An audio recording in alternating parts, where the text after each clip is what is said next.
Well, good morning, everybody. I am here this morning with Dr. William Makis, a name for anybody in Alberta, and I would argue pretty much around the world right now, that is becoming a household commonality. So, Dr. William Makis is a nuclear medicine radiologist, an oncologist, uh, theranostics expert, which I don't even know what that is. And he's got more than 100 plus peer-reviewed publications, a very respected, well-known, well-educated doctor. And I thought today's conversation, we're going to talk about so many different topics, but I wanted to start with, Dr. Makis sharing with us exactly what all that means. What is a radiation oncologist, nuclear medical theranostics expert? What is that? What does it require to become that? Good morning, Dr. Makis. Good morning. Well, thank you very much for having me. Yeah, no, that it's a specialization that it's a medical specialization mostly within radiology. It's almost it's a specialized branch of radiology, and so just to give you a little bit of background on my medical training, I did a 4-year undergraduate degree at University of Toronto in immunology. I did a 4-year medical degree at McGill University in Montreal, and then I did a 5-year specialization in nuclear medicine, which is nuclear medicine is radiology and oncology. And so I'm a board certified physician in nuclear medicine.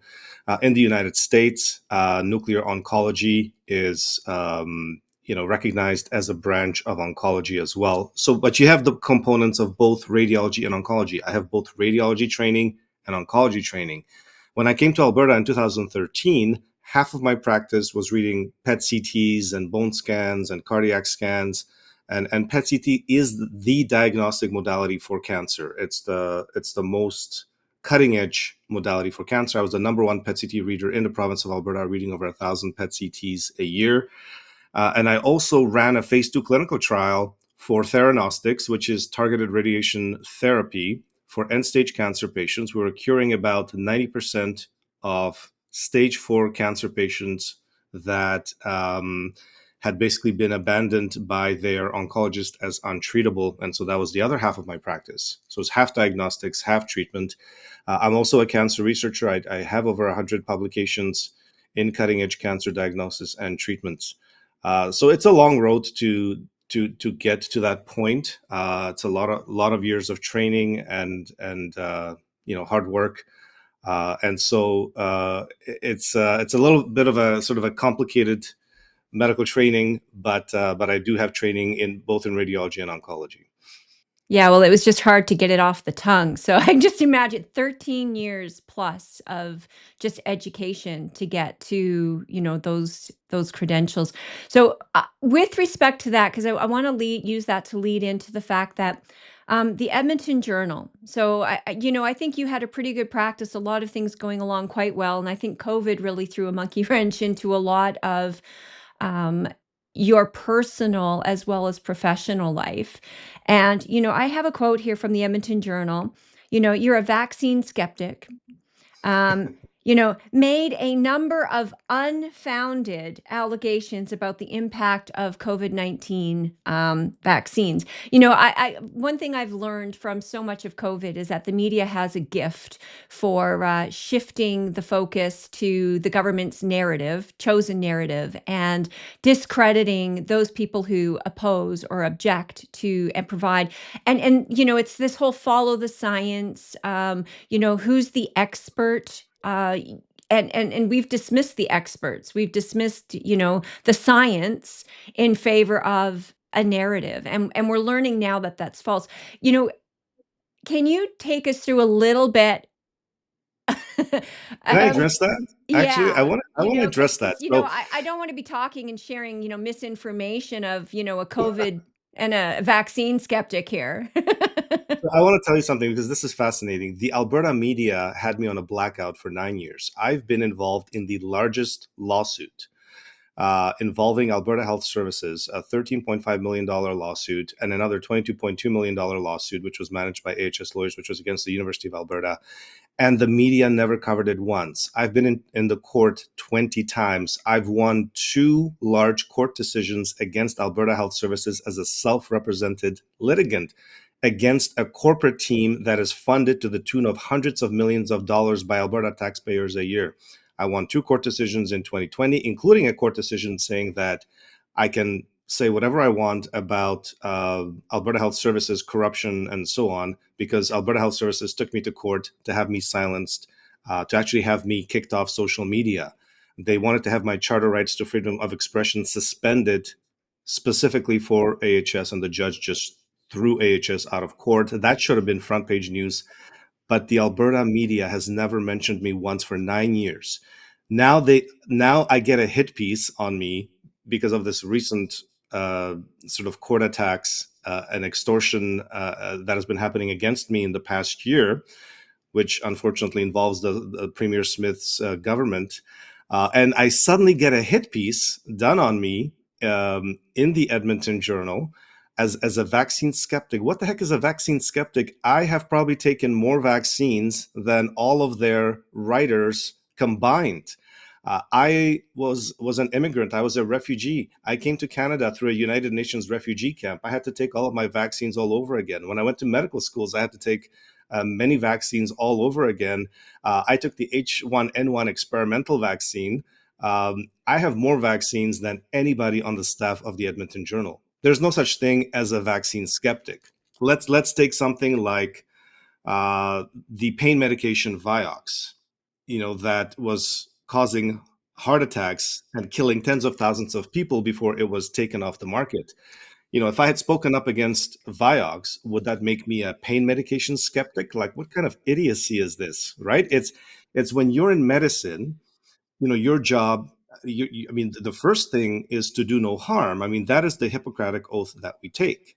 So to do no harm means that includes to not give a medication or a treatment to a patient that might harm them, or Now, a do treatment. do doctors still take that Hippocratic oath?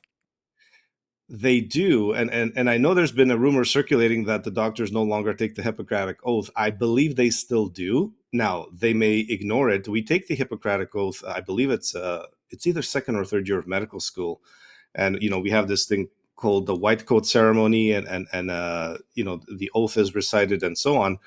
And I believe that still happens as a tradition. At least it did at McGill University, which was considered the top medical school in Canada. I think still is. And but doctors are acting as if they don't they don't take the Hippocratic oath anymore, or they've certainly ignored it when it came to the pandemic. The masking of children, the lockdowns. I mean, all of that was detrimental, and yet, and that's before we even get to the vaccines, the COVID vaccines. Yeah. But it So seems sorry, I like the didn't doctors. mean to cut you off, but I think that's important because, doctors, I thought, come into a lot of things for the right reasons, but I think like good people get involved in lots of activities, including politics for the right reasons, but then get corrupted by a system that is corrupt. So I didn't So mean to imagine, interrupt. so the Edmonton Journal basically smears me with this derogatory label, calling me a vaccine skeptic. There's no such thing. There's no such thing. As a physician, you should be skeptical of any intervention, especially an experimental intervention, for example. I don't care if it's a vaccine. I don't care if it's a pill. I don't care if it's a medical procedure, a surgical procedure. You should have a certain level of skepticism to make sure that what you are giving to a patient is appropriate and that the benefits outweigh the risks. And to be smeared by the Edmonton Journal like this is defamatory. And they did it, because AHS has spent over $10 million in the last 9 years trying to bury me, bury my family. Uh, it involves judges, several judges in the courts, and so on.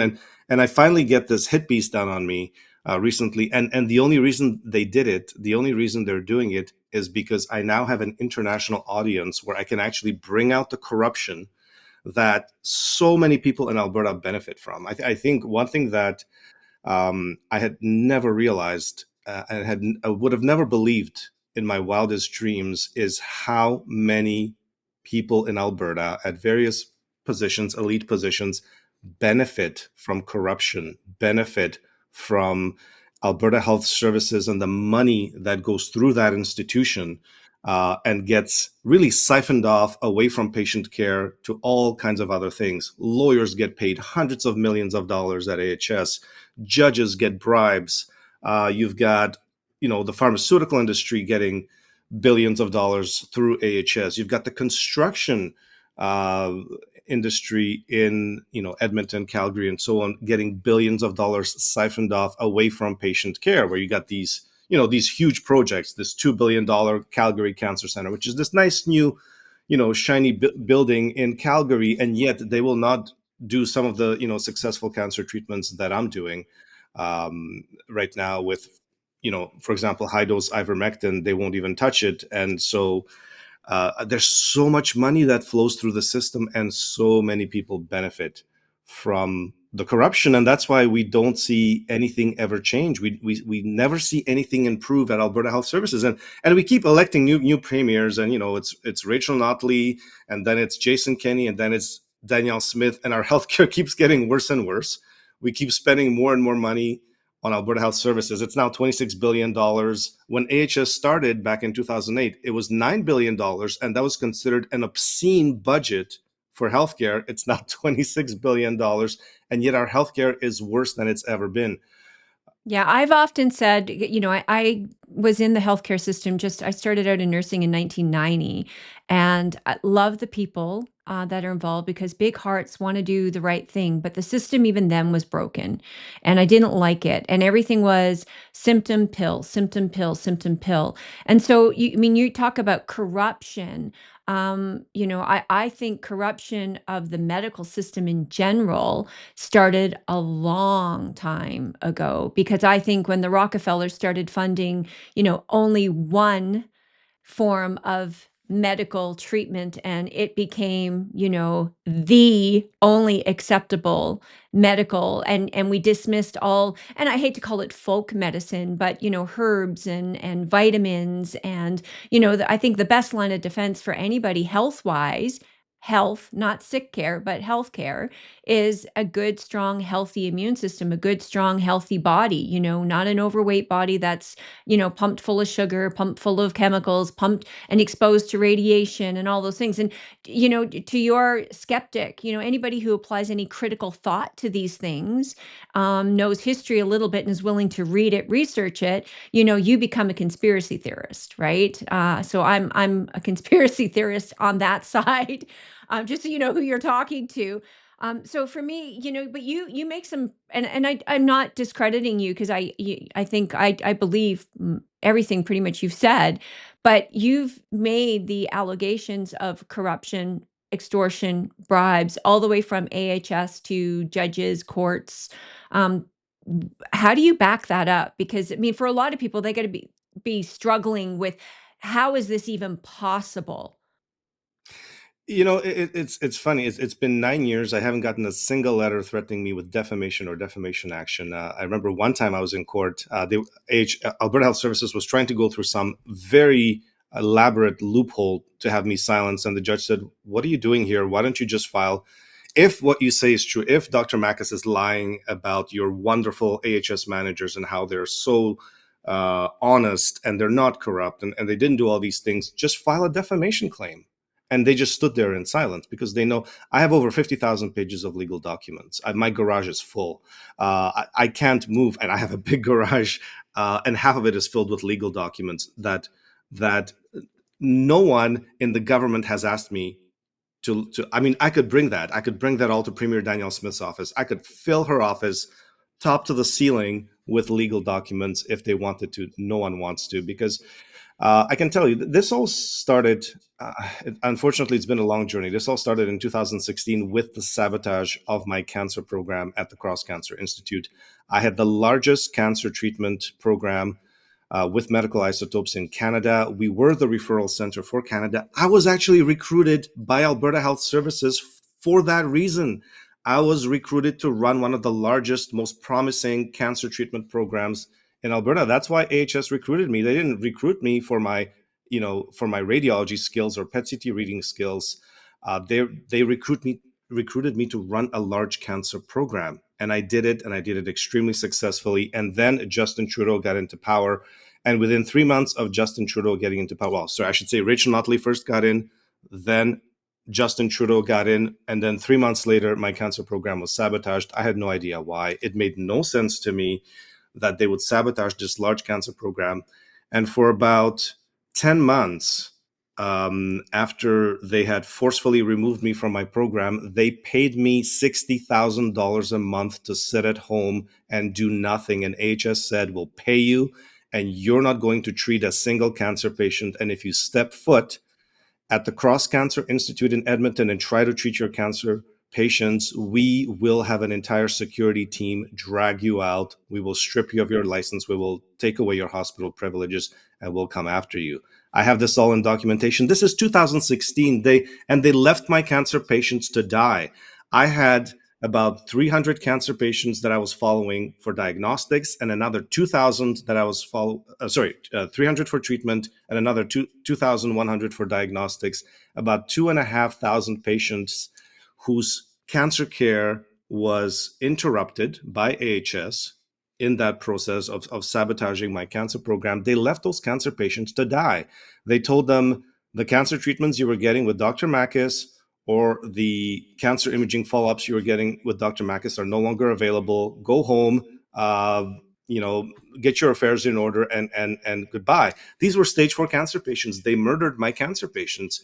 And one might ask, well, why would they do that? Why would Alberta Health Services executives do such a thing? And it went all the way to the top of the Alberta Health Services executive chain, which involved Verna Yu, AHS CEO Verna Yu, and AHS Chief Medical Officer Dr. Francois Belanger, who I learned was actually the person running AHS throughout the entire time, really until last year when Danielle Smith fired him quietly. And why would they do that? Why would Alberta Health Services sabotage a cancer program and then let those patients die? Why would they do that? And I only learned several years later when I was invited to Vancouver to really dine with the former president of the BC Cancer Agency, who laid it out for me and who said, look, you were involved in a cancer program, in a cutting edge technology that we didn't want in Alberta. It had to be sabotaged. The Trudeau government was coming in, taking over a number of cutting edge cancer modalities, and to basically monopolize them and then invest hundreds of millions of dollars into it. And that's exactly what happened. My cancer program was copied and rebuilt in Vancouver. And now they've got the same treatments that I was doing. They've got the same imaging modalities. They've even built huge $30-40 million cyclotrons, $100 million building to produce the radiation, the medical isotopes to use on cancer patients in Vancouver. He told me, we're going to build huge clinics. We're going to be, we're going to be a global leader in this technology. There's a huge spin-off company now that's worth several $billions that has come out of that. And it's all now controlled by the Trudeau government. He poured in over $300 million back in 2018 to rebuild the program that I was doing on a shoestring budget here in Alberta, treating cancer patients who haven't had access to that treatment since. So at least hundreds, if not thousands of cancer patients dead as a result. And this was a favor that Rachel Notley did for Justin Trudeau. They eliminated access to a cutting edge cancer modality as a favor to Justin Trudeau's government. And that was Rachel Notley's favor. But what has blown my mind about this entire episode is that the Conservatives have then followed in the cover-ups of these patient murders by AHS. And everyone keeps doubling down and everyone keeps protecting each other, to the point where now you have Danielle Smith risking her political career to protect corrupt officials going back to the NDP era, and to protect all the people that have been involved in this crime of killing cancer patients. Danielle Smith is literally putting her political legacy on the line, just like Jason Kenney did. And I'm of the opinion that Jason Kenney's political career was destroyed by AHS. And they did it by persecuting Christian pastors during the lockdowns, and persecuting people like Arthur Pawlowski, and persecuting small businesses like Chris Scott from the Whistle Stop Cafe, and Jason Kenney, who came in as Canada's most powerful and charismatic conservative leader. Within a few years, his political career was completely destroyed by Alberta Health Services, and he protected them. He protected them. He threw my family under the bus, and he allowed them to persecute my family, and that wasn't good enough for the local healthcare mafia. They ended up finishing him off. I mean, Verna Yu would always, make faces and roll her eyes at press conferences during the pandemic. Um, I'm sorry, I'm sort of, rambling a little bit here, but I have so much to say about what happened. It's hard to sort of fit it all in a very short period of time. Well, I think there's a couple of very disturbing things that I just heard you say is politics takes precedence over people. Oh, Right. absolutely. That's definitely, I've struggled, as trying to make change politically, and have been pretty beaten up, battered, and abused through that system, because they don't want good people who are willing to speak the truth, who think critically, willing to challenge the narrative. And we can't get into positions to influence, to make change. Why? Because they don't want the change, right? They like their positions of power. Can But I it tell you? really Can I jump in disturbs. right there? I really want to jump in there because that's you summarized it perfectly. Um, when Jason Kenney came in, he rode this wave of support, of conservative support. You had these conservative parties that united, and he united them, and he was going to be the savior. And he actually did the first review or audit of Alberta Health Services that had been done since AHS was created in 2008. And everyone forgets this, that That was he that Ernst and Young report we talked about. That's right. That was that Ernst and Young review of AHS, and really a review of efficiency of AHS. And maybe it wasn't that thorough, and maybe they could have done it better. I thought $2 million for an audit is ridiculous for a $26 billion corporation where most of that money disappears. I would have spent a little bit more money auditing it, but that's okay. They didn't review, and when you read that report, and you see the corruption and the waste and the mismanagement of money, and how many managers are involved and how little work they do and so on. I mean, that was an incredible thing that any politician had ever done in regards to our healthcare system, and almost half the money gets consumed. I mean, this is Alberta taxpayer money. This is half of all Alberta taxpayer money gets consumed by this monstrosity that the Conservatives created in 2008, when they amalgamated all these health regions under one umbrella, and turned it into this huge administrative behemoth. And he actually did an audit, which is unbelievable when you think of the money involved, and of course the corruption over the years and so on. And then it just got buried. It just got it came out at the end of 2019. And then Tyler Shandro, who was the health minister, and he was, as far as I know, he was fairly new in politics. I think it was his first time as an MLA, and Jason Kenney put him in charge as health minister. And Tyler Shandro actually came on at the beginning, and again, everybody forgets this. And he actually wrestled with, he wrestled with the Alberta Medical Association, it's basically a branch of AHS. And he terminated the doctor's contract, which is a source of a tremendous amount of fraud, because the doctor's contract, the $5.4 billion budget or section of what AHS gets, is supposed to go to doctors to provide clinical care for Albertans.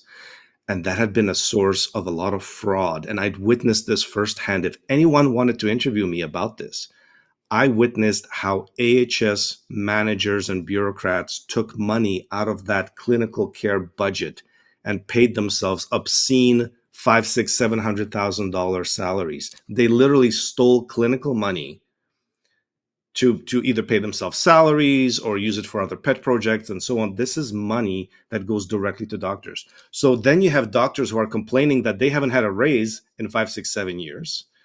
You have people who say, well, wait a minute, you guys are paid well. You all make four or $500,000. The average doctor in Alberta makes $400,000. And then AHS keeps getting $1 billion added to their budget every single year. There's a disconnect somewhere. Where's the money going? Right? How come the doctors are complaining they're not getting paid? Where is the money going? Right? And I witnessed this firsthand. I've witnessed AHS managers in my department in Edmonton at Cross Cancer Institute literally stealing money out of the clinical care budget, paying themselves salaries, doing other things with it because there's no oversight. There's absolutely no oversight how any of that money gets used. And so Tyler Shandro comes in and he terminates that contract that allowed that stealing of money to happen. And then they came after him and crucified him. And they crucified him in the media. Suddenly, there was some incident on a doctor's driveway, and he was screaming at a doctor, and it was all over the news, and it was all the news would talk about. And then there was some other incident where he got somebody's, personal phone number, some other doctor, and it was basically he was just hounded for the following 4 years to the point where there was a complaint. There were several complaints hanging over his head at the Law Society of Alberta, and he only got cleared of those complaints just a few months ago, and then he was quietly appointed to the board of Covenant Health. But his political career was destroyed, and he didn't get, of course, reelected, and so he was a one-term MLA, completely crucified by Alberta's media because he dared to touch one of the golden calves, which was a part of the AHS budget, which was the $5.4 billion honeypot that AHS managers love to siphon money off of, which was the doctor clinical money, the money that doctors get paid to provide clinical services. And that's all. And that's the last time, of course, then the pandemic came. And that is the last time we ever heard of Jason Kenney trying to make any positive change for burdens in terms of healthcare, or Tyler Shandro, or so on. Like, we never saw conservatives try to fix healthcare ever again at that point. The moment the pandemic hit, within a few months, Alberta Health Services made a deal with the World Economic Forum, and we never saw a conservative politician try to make any kind of positive change in healthcare again from that point on. So, because I want to touch on a couple of things you just said there as well. Well, I'm no fan of Tyler Shandro. Part of the reason I'm not an MLA today is because apparently I called for Tyler Shandro to go to jail. And that was directly related to the policies that the UCP government came out around COVID, masking mandates. It ruined pretty much my child's school. Her environment, she was made to feel like some sort of plague, isolated in a corner by herself, last person to walk into a room. This is a child. She was 7 years old, and this is how teachers and our system treated her, because her mom, viewed things differently and was probably better informed than most and willing to think critically and go up against the narrative. And I mean, there's 100 stories, and there's thousands of people who went through the exact same thing. But, politics has gotten involved in medicine. There's no doubt about it. You have a lot of lobbyists and I'm not a fan of lobbyists. I don't think the government should have the power to begin with, because it makes it very easy. The lobbyists know exactly what they can do, and it's just dollars and cents. Politicians get elected based upon money, right? You need the dollars to campaign. The campaign is what gets you elected. And then, you're beholden to those lobbyists in order to keep your position of power. And Danielle Smith is no different than that. And I'm getting a little tired of people making excuses for her, for the actions and some of the things that she's done and said. But, the last AGM, she got a 91.5% support. And I think a lot of that is, people come out to support her. They seem to think that politicians need support. I'm like, no, politicians need opposition. They need to understand that their positions of power are threatened and can be taken away by the people. That is the only thing that is going to make a change, in my opinion, happen. But you hit on the follow the money. As a chartered investment manager, I always follow the money. And the one thing I've seen with healthcare is a huge profit center for a lot of companies and tertiary companies and businesses. And if money was the answer to a lot of these problems, we would have solved it for long ago. You can build a great big cancer center. That's great, but it's a building, right? And one of the other issues I have, and I want to touch on this a little bit with the College of Physicians and Surgeons, because licensing and registration, way back when people had an idea and they ran with that idea, they were genius, there was an innovation, there was a spark, a creativity, and a thought. Whether it was a Royal Reich or a Wilhelm Reich, or there's so many people who the medical system has taken out and destroyed who've had great success, like Wilhelm or Royal Reich. I mean, worked with the Mayo Clinic treating cancer patients, had leading technology, much like you said, right? And then, oh, we can't have that. Right? We've got to destroy that, hide that, cover that up. So there is a lot of corruption, but how do you how do you deal with that? Because doctors are not speaking up. You've got administration that has just gone from, this part of the budget to half of the budget. The money is not getting down. I hear people just everyday regular people, we need more doctors. We need more doctors. This province, I'm going to be honest, we don't need more doctors. We have enough doctors. The doctors are just not getting the resources to do what they need to do. And if you look Exactly. at it, 4 million people, we have what, 1,000, I think, doctors? You'd have to see We three have people a day. 11,000. We have 11,000 doctors in Alberta. So you'd need to see what, three people a day? Could you imagine just how lovely that would be, Dr. Makis? You just need to see three people a day, right? And we'll pay you $400,000 for that. But the budget is being taken up with administration, and there is such corruption. And I think you are handcuffed by licensing and registration as to what you can say, what you can do. And COVID really brought that out. But I'm looking at ways as how do you help the average everyday Joe who still believes that their government is working in their best interest, which is not the case. And I think some of the things you just said prove that. We'll let 2,500 people die. Who cares? They just don't care. I think the tragedy is that the average Albertan only realizes how bad things are when they actually have an interaction with the system, when they need the healthcare. Then they realize, oh my God, this is absolutely atrocious. I have cancer patients who I have seen who won't have an appointment, who won't even get to see their oncologist for the first time for another 2-3 months. And their cancer is going to progress. These are stage 4 cancer patients that need treatment now, not 3 months from now. We actually had a cancer patient in Edmonton, and this should have been a much bigger scandal than it was. And the only reason it wasn't a scandal was because NDP protects AHS. Above all, AHS is the crown jewel in Alberta. It feeds so many people financially that NDP will protect AHS above their own interest, which is to get elected. So the scandal that we had was we had a 41-year-old man, Stephen Wong, who was diagnosed with stage 4 gastric cancer. And I don't know if this was a turbo cancer or not, related to the vaccines or not. I don't know. He was diagnosed with stage 4 cancer, gastric cancer, and he died 3 months later, waiting to be seen by Alberta Health Services. They didn't see him. They didn't see him. They didn't speak to him.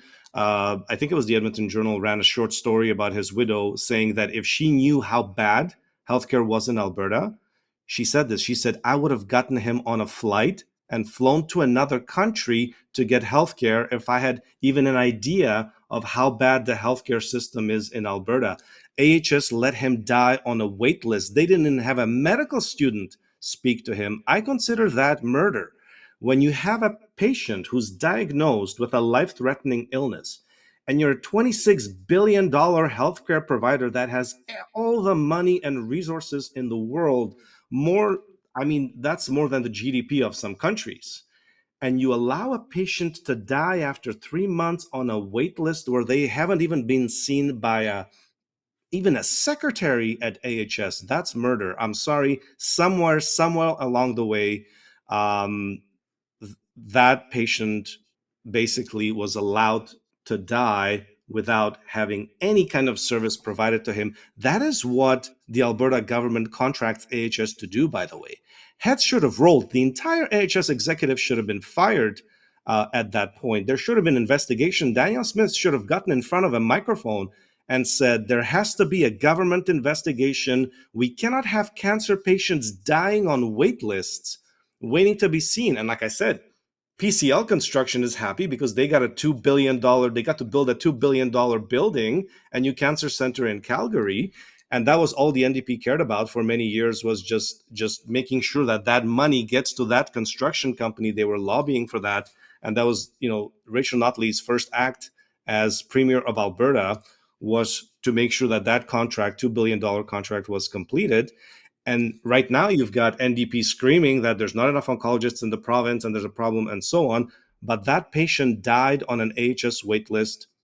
NDP didn't say a word about it, because if they had said a word, they would have to point the finger at AHS. And AHS, no one touches AHS, because AHS is the golden calf. It's the crown jewel of Alberta, because so much money flows through it. And patients are dying. This is not like, this is worse than any third world country. This would not happen in pretty much any other country in the world, that a cancer patient dies on a wait list and is not even seen by anybody, right? And yet this is happening in Alberta. Albertans are putting up with it, are accepting it. And where's the money going? Like, you talked about being in finances. Did you know that AHS does not have to provide any kind of financial statements to the Alberta government? Nothing. All they provide is this, one-page sheet that says, "Yep, we put 5 billion here, 6 billion there. We paid some nurses, we paid some doctors." Don't ask in more detail where the money went. There is zero oversight. Each, and I witnessed this firsthand. That's why I say, just ask me, just interview me, just bring me to the health ministry, and I will give you testimony under oath as to what happens with our money. We were kept short-staffed, and we were kept deliberately short-staffed by several radiologists. And when we asked, well, we're going to bring in a radiologist from outside, we have a huge backlog of CTs and MRIs that are not being read. Let's just bring in someone from the outside, because the government already paid for the services that were not being provided. We were told, shut up. You're not allowed to make any suggestions. You're not going to get help. And when we asked where the money went, we were told, don't worry about the money. The money's gone. That this happens in every single department, in every hospital in Alberta. There's a manager that gets a pot of money. They use the money however they see fit. They claim they provided all the services they were supposed to provide, and yet there's short staffing everywhere. They keep these departments short staffed. They close emergency rooms. How come you have emergency rooms that are being closed all across Alberta in these smaller towns? There is money for that. The government paid for those emergency rooms to stay open. That money was stolen. There's money being stolen out of virtually every hospital department in Alberta every single day. And why can they do that? Because they've got their own accountants, and they don't have to provide the financials to the Ministry of Health. So And here's another yeah. political problem then, because there's no accountability. So I look at my politicians and I say, you know what, you are responsible for every dollar of my taxes that I give you. And that should be used in the most efficient, most effective way. Now, that's an oxymoron, because government doesn't ever do anything efficiently or effective. You want somebody to screw something up royally, give it to the government to do. They have a bad idea, rather than just go, okay, it was a bad idea. We'll just throw more money at it.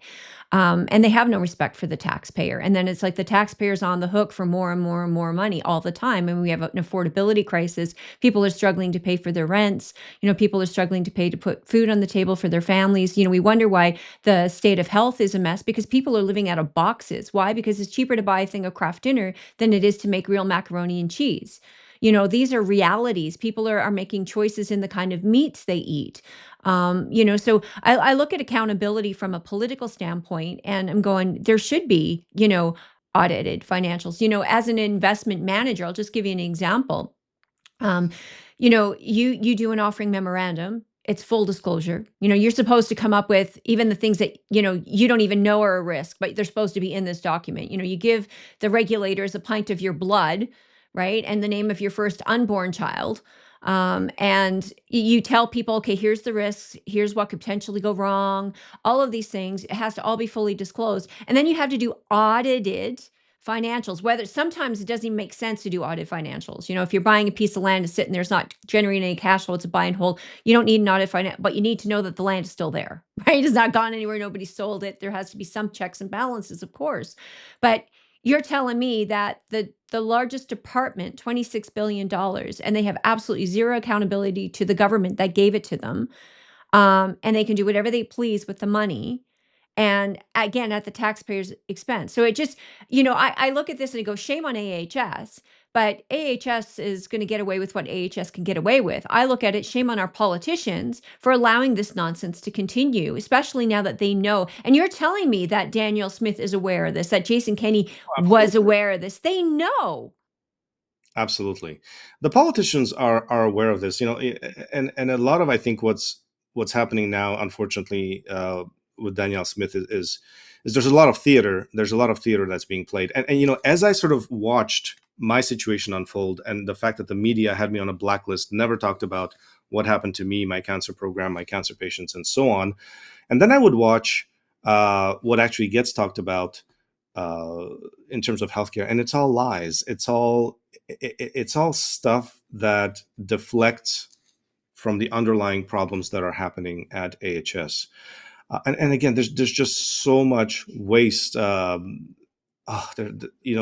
mean, AHS owns buildings that it's not properly using. AHS owns equipment that'll, we had a $7 million machine that was basically sitting in a basement in a box gathering dust. Now, this was a PET MRI. This was a cutting edge cancer diagnostic machine that was, $7 million.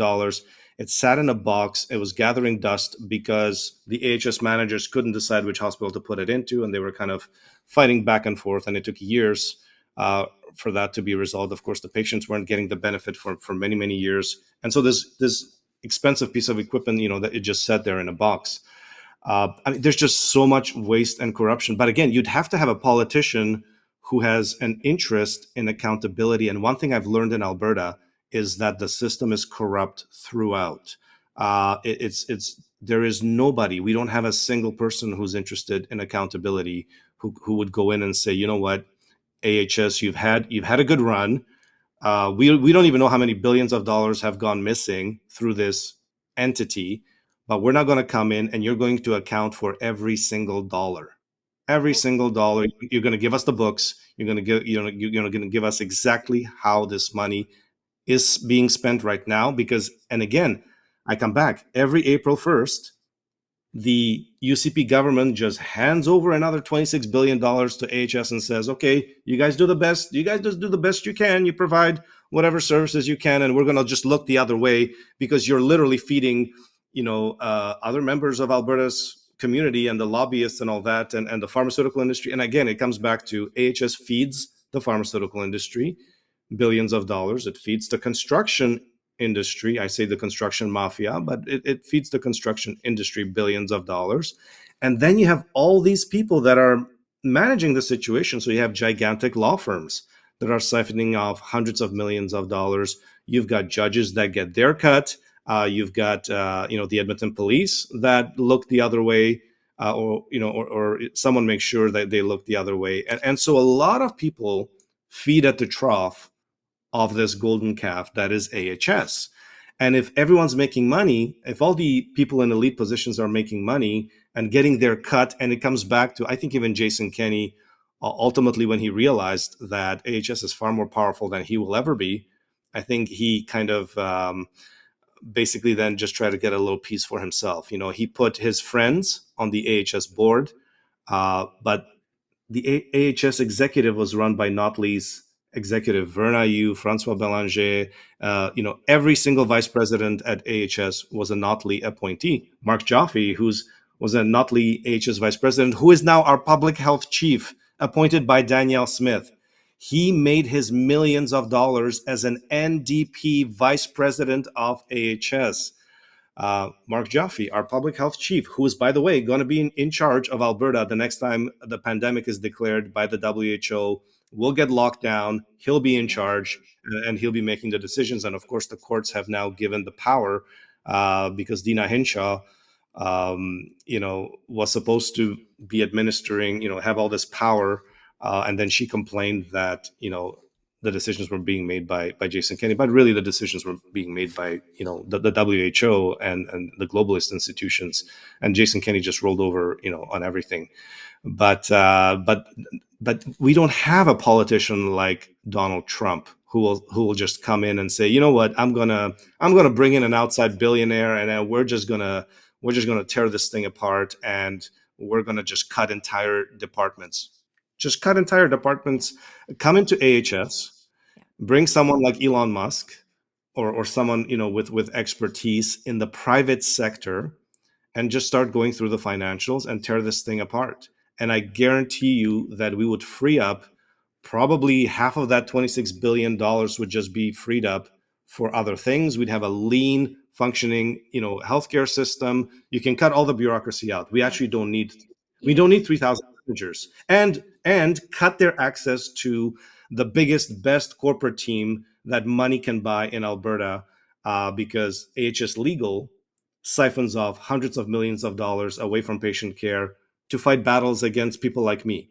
AHS has spent over $10 million trying to bury me and destroy me financially. And you know what the funniest thing is? And I'm going to be putting out videos about this, because this latest extortion plot that AHS has done with me to try to basically break me financially, because that's what they've been doing for the last 9 years, is they're going to extract, I'd say, about $50,000 from my family, and I will pay that money to AHS. They bribed, I don't know how many hundreds of thousands of dollars they spent bribing judges. There's 5 judges that have spent the last 4 years trying to build fake court costs on me so that I would basically break financially, because they've prevented me from working for the last 9 years. So $50,000, I will pay it to AHS. That 50,000 will have cost Alberta taxpayers over $10 million in legal fees. Yeah.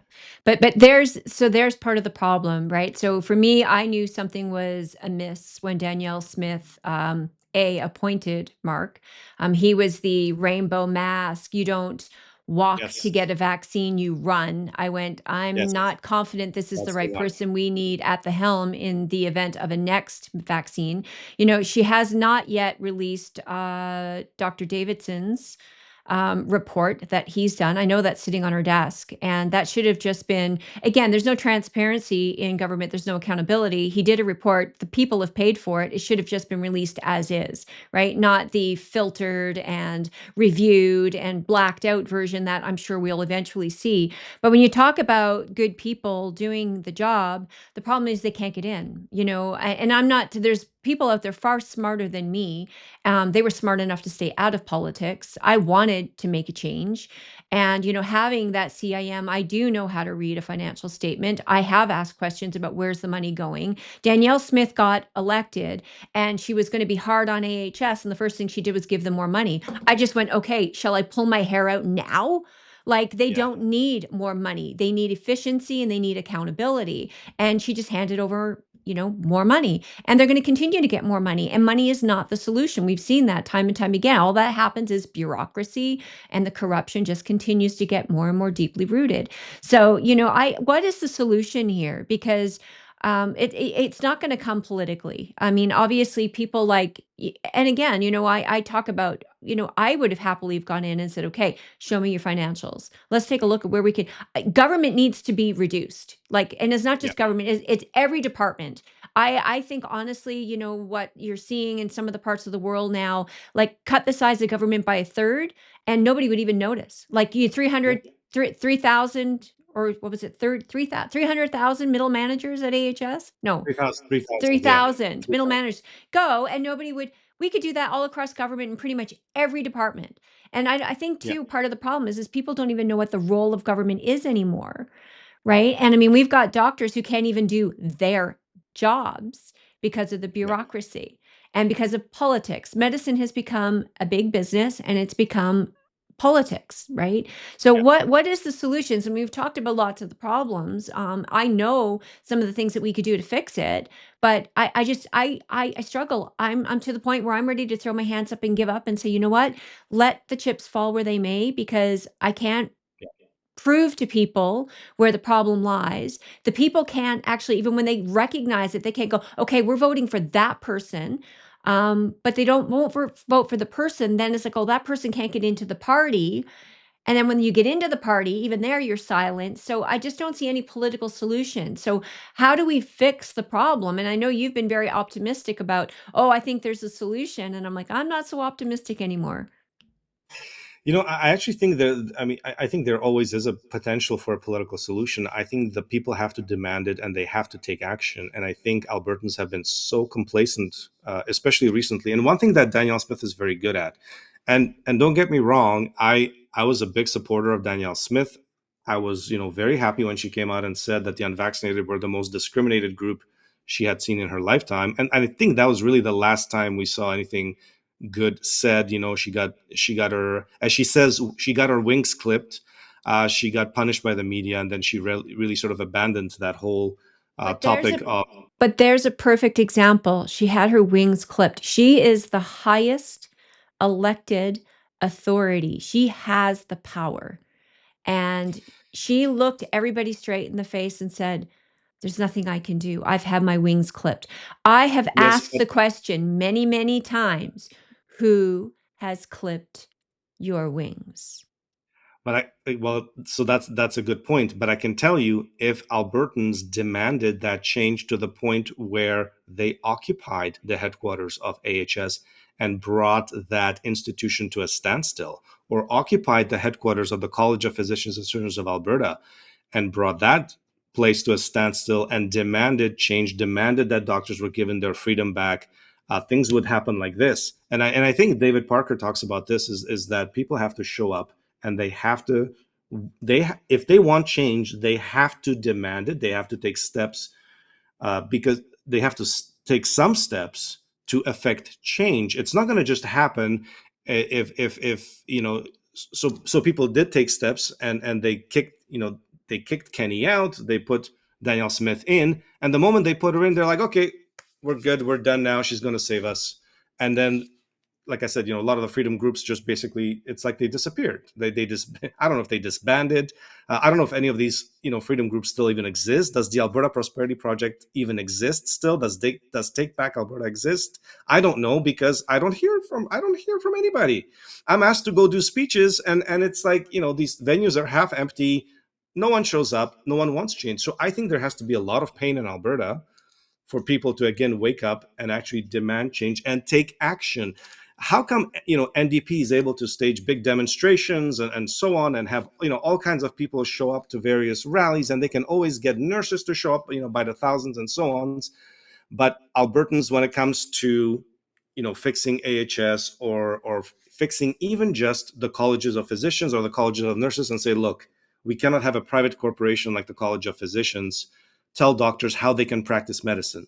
Unacceptable. Or tell doctors that they can't give informed consent when it comes to a contaminated pharmaceutical product like the COVID vaccines. The college cannot be telling the doctors, well, you can't give patients informed consent. Even parents, you're not allowed to tell parents that your child might get a stroke, or might get a heart attack, or cancer, or might die, right? How is it possible that these buildings are not occupied? It would take what, 500 Albertans? And I'd love to see the Edmonton police come there and arrest 500 Albertans for protesting or blocking entrance to the College of Physicians headquarters. We've never seen any of that, right? You're not going to get change if people don't show up. And this is one of the things I had a discussion with David Parker about, and he said, look, I think if we could get enough people together, we can affect change at AHS. And I was really excited, and I try to get involved in that process, but people are too complacent, and I think that's the problem right now. Danielle Smith, she says her wings were clipped and all this nonsense, but I think she's sort of, I think she's probably good at reading the room. Oh, and and, she's and very good at reading her room. She tells people exactly what they want to hear. I have had so many backroom conversations with people. Oh, no, no, no. She definitely likes and supports separation for Alberta. No, no, no, no. She's totally on board for this. No, no, no, no. She's totally on board for that. And, she keeps people busy. She keeps them close, gives them things to do. They feel like they have this special relationship with the premier. She is a master communicator, a master orator, and she knows how to, I call it, control the room and control her audience. And she does it with a yeah. smile. She's very stoic. There's many qualities of Danielle Smith that I am just a huge admirer of, just huge. No, I think But I think she's a very good politician, and I think she looked at the situation and said, well, why should I stick my neck out if Albertans are doing nothing to affect change, or like I said, you have to do something concrete. You have to show up, and you have to, uh, again, like the trucker convoy worked because people showed up, and they showed up in massive numbers, right? If Albertans showed up and again, it's really, we can't get 1,000 Albertans together to occupy But AH's we headquarters did. We and got bring. 6,000 Albertans together at an AGM, largest in the history of any political party. 6,000 at the AGM. You know that. And but here's the misconception I think that people have. They gave her their support because they think that's what she needs. And yes, she does need public support. Absolutely. But the problem is when you just give people carte blanche with that kind of power and no accountability, right? This is the big thing for me is coming back down to accountability. There was no accountability. So, she has made statements, done things that people are giving her a pass on because, well, there's Yeah, nobody else. Right. But it's like, we can't do that with our politicians, right? They need to be every day, wake up and go, I don't know if I'm going to be here tomorrow in this job. Right. I mean, you are a doctor. If you do not do your job, and I sit down with you for your 3-month peer review, and you promised me this, and this, and I have fallen short on all of them. I'm sorry, Dr. Makis, but Mr. Trump here, you're fired, right? exactly. How do we apply that kind of pressure? Because to me, I don't see politicians having the courage to do what needs to be done, even when they have the support to do it. Danielle Smith Yeah. has a strong mandate. Alberta Bill of Rights was another perfect example of that. She knows what people want. I want the government just like you. Leave me alone. Just leave me alone. I just want to wake up in the morning, be with my family. I'm a good Christian. Oh, well, actually, I'm a bad Christian, but I try to do the right thing, speak the truth, be honest. Yeah. And the government is just, they make criminals out of you because there's rules and regulations. If we had good principles, you wouldn't need a single policy. If Jason Kenney, if he had just followed the statement of principles at the UCP, he wouldn't have had to write a policy, right? And COVID would never have been an issue. I mean, and I do believe COVID was his downfall. I look back now and I go, Jason Kenney wasn't necessarily the demon that he was made out to be, and had him removed, because Danielle Smith is following exactly in his same footsteps. So, but Exactly. but. But I get slammed all the time for, okay, those are the problems, Nadine, but how do we find the solutions? And I'm running out of solutions because I'm not seeing how we do this anymore. I don't either. I honestly, I was never in politics. I was I didn't, I didn't vote. I mean, for most of my life, I never even voted. Again, I was sort of a apolitical person. I came as a refugee to Canada. I love Canada, and somehow I never got involved in sort of politics. And I don't know. So I really don't know how to fix this. But really, we are in a very unique situation in that I think Albertans recognized the problem with Jason Kenney and the fact that he rolled over during the pandemic and so on. And I think Albertans did get together to remove him. And then you've got, they put Danielle Smith in expecting that that was going to solve the problem. And now I think that the other problem is that the NDP have gone so far left and so extremist that Albertans are so afraid of doing anything that might actually bring them to power that they are willing to put up with literally almost anything. And all they need is just a little bit of red meat, just a little bit of, like, just Danielle Smith, just say something about the trans issue, and I'll be happy, and just, just give me a little bit of something. And that's what she's done. She's read the room, and by that I don't mean just like her circle. She's read the room in terms of the province and said, you know what, Albertans are so scared, so petrified of the other side, that I literally don't have to do anything. I don't have to stick my neck out. All I got to say is, hey, something, something, Alberta Bill of Rights. The entire room cheers, and she walks away. Right? It reminds me of that skit on Family Guy. I don't know if you watch Family Guy, but I think Lois actually runs for politics, and she realizes that all she has to say, no matter what the debate, question is, all she has to say is 9/11, and the entire room erupts in cheers. And it didn't matter. She didn't answer the question. All she had to say was 9/11, and everyone's like, yeah, and they're happy with her, right? We're like that in Alberta right now. She's realized that Albertans are complacent and they're scared. They're Albertans are petrified He said, "Oh my God, if not Danielle Smith, what else? We're going to get Nenshi, and we're going to get this communism just rammed down our throat by NDP, with Rachel Notley promising to go injecting everyone door to door. Of course, everyone's petrified of that. So they're willing to put up with anything.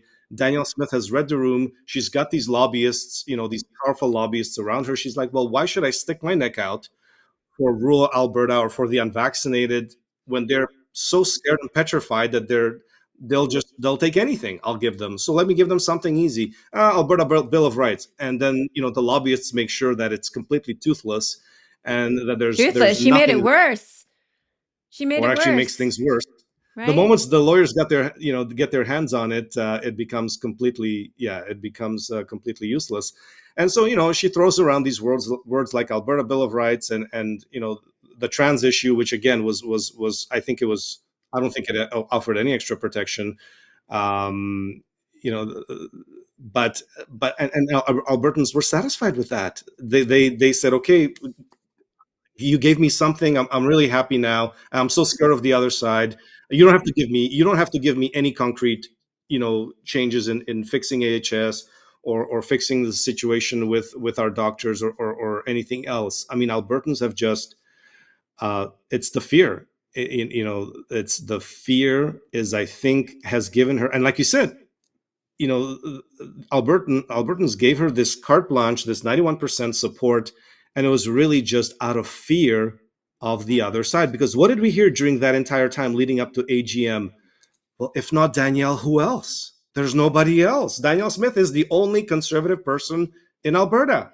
And if she goes, well, we're going to become a communist hellhole, so let's just let her just kind of limp along with her wings clipped, not doing anything until the power does get handed. Because I do believe UCP will lose the next election. She will be worse than Kenny 2.0. I think when Albertans realize the betrayal and so on, that they've been betrayed, Yep.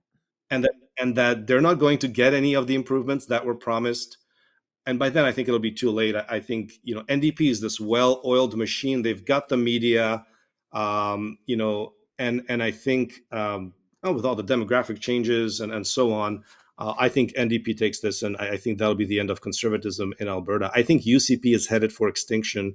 Conservatism is heading for extinction, and I mean, the Americans were basically brought to the abyss. I mean, Elon Musk said if Trump doesn't win now, there will never be a Republican president ever again, because again of the way the demographics are shifting and so on, and in the states they're bringing in all these millions of people, and they're all going to be voting Democrat and all that, right? But I think here in Alberta, I think conservatism is headed towards extinction if Albertans don't wake up in the next year or two, and I don't think they will. And it's just, I don't see a solution. I don't know what the solution is. Like you said, I don't know what the solution is. I wish I did. Yeah, I find I struggle because the people who do have solutions don't get the support, right? They continue to blindly, go along in support of a leader who they're not willing to call out of fear, rather than follow somebody who, okay, this is a problem. We need to, need to address it. And, public pressure. I mean, I've got a multitude of books, that I've tried to understand the political arena and tried to understand even COVID. It was so funny when COVID hit, and then we're going to change the topic and go back to talking medicine, not politics. But it's just, because you're a doctor, you didn't vote, you went on, just leave me alone, let me do my job. I've got a purpose in life, right? A real purpose. And here you find yourself thrust in the middle of really a political battle. And because people don't realize that politics is involved in every part of your life. Everything you do is politics. Either you make the decision for yourself or the government will make it for you. And that's just reality. And that boils down to what the food you're eating. You see RFK now in the US. And the reason I'm very, very hopeful, that there's going to be some, cages rattled and some fallout, because he is pointing out the fact that, well, even vaccines in general, take COVID out of it altogether, just autism is on the rise, immune issues are on the rise, arthritis is on the rise, dementia is on the rise. Where and why is all this happening? It's not happening necessarily in other parts of the world, but the United States, because of the chemical, the agri-food industry, the pharmaceutical industry, everything, right, is geared around some sort of artificial chemical kind of solution, one that can be profited from, not a natural solution. They're going after nutraceuticals. Why? Because, you can't make money off of plants, right? You can go pick out a plant, you can go grow your own food. So it's just an interesting time, and just trying to convey to people that, looking for a politician to save us, I think, is the wrong approach. We've got to get back to looking at people. Who do we elect as and that's where I really despise the party system. I really do. It's just Yeah, totally taken away people's accountability to actually do a little bit of homework, do a little bit of reading, and go, yeah, this person aligns with my values. I'm voting for her. And, right now it's like you said, it's the fear of, well, if I don't vote for Danielle, then the UCP is not going to win. And then she gets in and it's NDP. Like, and for most people, they don't even know that. They just vote NDP or vote. I just came back from Newfoundland.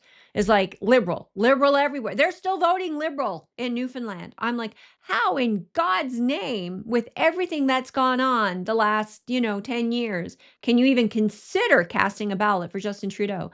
And they do. So, thanks for entertaining me on that side, because I think people need to wake up to the reality that, people like there was many years, my attitude was I'm not voting for any of them. Why? Because none of them align with my values. And when one did come to the surface, and that was Maxime, that, brought me into the political realm, it was really my husband that said, okay, now you do have somebody to vote for. What are you going to do about it? And I was like, oh, crap. You're right. You can't sit on the sofa and complain about it, because now I do have a legitimate, but we have got to start learning to fight for what we want, not just settle for what we get, right? Especially right, from right. a place of fear. Yeah, and it often takes feeling pain, right? Whether Yeah. it's economic pain, it often takes pain. And I think in Alberta, there's still we have it well. Alberta is a huge economic engine, and I think Alberta prospers in spite of politicians, not because of politicians. And I think so. A lot of people still don't feel the pain.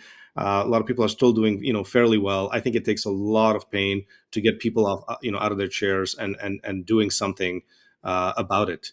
One thing I just wanted to add before we go to another topic is that um, I think people have to look at actions and not words. And Danielle Smith is so good with words. She is such a she's I think she's a great politician. I think she's a very skilled politician. She can handle most politicians. You saw how she handled Rachel Notley in the debate. She made Rachel Notley look like a complete newbie, and Rachel Notley herself is a seasoned politician. She makes most of the media look like idiots when they interview her, so she can handle herself. She's very smart, articulate. She's a good communicator. Uh, but again, you look at what her actions. Don't look at what she says. Look at her actions, and when you look at the actions, what do we have? We have doctors who are still being persecuted. We have nurses who are still being persecuted by AHS, right? We still have COVID-19 vaccines being injected into babies as young as 6 months old. We still have AHS pushing these vaccines on pregnant women. We still have the number one cause of death in Alberta being cause unknown. That's not invested. That's still not being investigated. We still don't have the autopsies being done. I mean, I can rattle off probably 100 things that Danielle Smith has not taken a single action on, a single step. What about transparency in vaccine injury reporting at Alberta Health Services, where HS buries all the vaccine injury reports to make sure they don't even get to Health Canada? No transparency there. Like you said, the Gary Davidson report has been completely mothballed and shelved, right? And it just the list goes on. So when you look at the actions, what actions has she taken? We got a Bill of Rights that basically nobody wanted in its current form. That where it's completely toothless, it provides no protections for anybody. We still have unvaccinated people being denied transplants. Nothing came out of Sheila Annette Lewis dying. She died and was taken off a transplant list by HS only because she was unvaccinated. So Danielle Smith said, "Oh, the unvaccinated are the most discriminated group in my lifetime. What have you done about it? What have you done about Sheila Annette Lewis? Did you investigate why HS took her off a transplant list and killed her because she was unvaccinated? And 4 judges backed that decision. Why didn't you investigate those judges? Why didn't you investigate HS? I mean, there's a million things when you look at actions. things that she has not done or failed to do. But Albertans are looking at what she's saying, and well, as long as she says something that kind of sounds good and feels good, like, "Hey, we're going to take men out of women's sports," man, that sounds good. But where's the rest of the actions, right? It's just Albertans are satisfied with so little. Like I said, they're literally now begging for crumbs. They're begging for crumbs from the political table, and they're satisfied with it. And if Albertans are going to go that way and not hold Danielle Smith accountable, NDP is just going to steamroll into power, and that is the end of Alberta, as far as I'm concerned. Alberta will have no future at that point. Once the NDP gets in, they destroy everything they touch. We've seen that in British Columbia. We're going to see it now in Manitoba.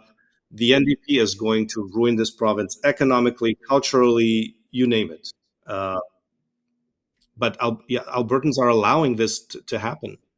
Yeah. They're not. Unfortunately, I think, even the UCP, I always tell people and they don't like hearing it, but we have an NDP government. We have a socialist government. And again, because I look at what they do, not what she says. And unfortunately, if like you said, people are not willing to call it out. But you did bring up some things I want to talk about a little bit more, and just switching the situation here because there are some really good reports that have come out, especially with pregnant women, on the vaccine and the damage that that is doing and has done. I mean, we're seeing fertility rates that are in real serious trouble. We're seeing a lot of abnormalities. We've seen increases in miscarriages, like so many Yep. things.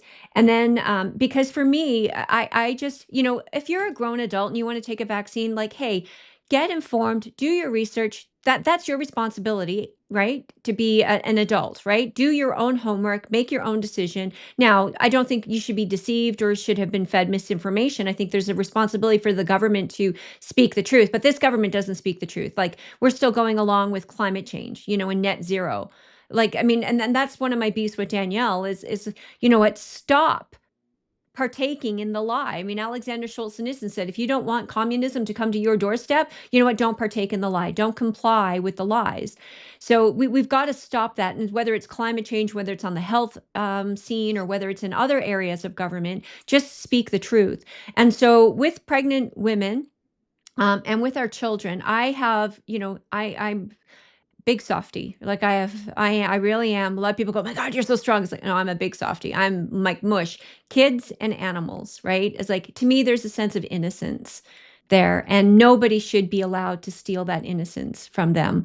Children should be allowed to be children, which is why the trans stuff for me has been so prominent, because I think it is so um, hurtful. And to see adults try and allow children, instead of correct a problem, but feed them fantasy, it's just injustice. And that's the other thing for me. It's about justice. There is a right and a wrong. There is no your truth. There is a truth out there. And we have to be able to freely and openly have that conversation without this fear of being reprimanded for it. That's how you get to the solution.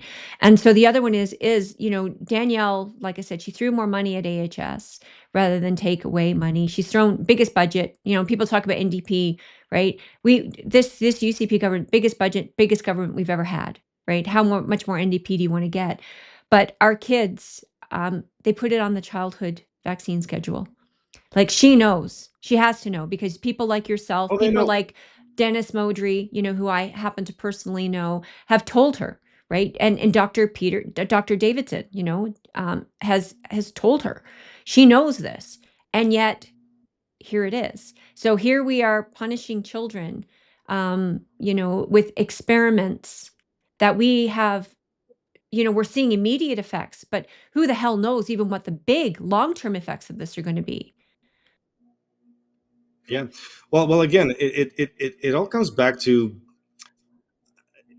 I think Danielle Smith, again, she reads the room. She aligns herself with sort of where the winds are blowing, and she's aligned herself with the pharmaceutical industry. And you don't have a group of parents that has gotten together. whose children were injured by the vaccine or killed by the vaccine. I mean, we've got individual parents fighting this fight, like Dan Hartman, fighting the fight for his son Sean Hartman, who died, a month after taking the Pfizer vaccine. But we don't see parents getting together. I'm sure if there was a large group of parents that got together and really put pressure on the Smith government, she might have to address the situation, and she might have to say, look, we are going to look into this COVID vaccine on the childhood schedule. And I mean, we even, we did a presentation called the Injection of Truth on June 17th. It was a United Conservative Party sponsored event. Five MLAs showed up. I was told 15 MLAs were supposed to show up to that event. Five showed up only. We did have doctors presenting about the harm of the COVID-19 vaccines on the Alberta childhood vaccination schedule.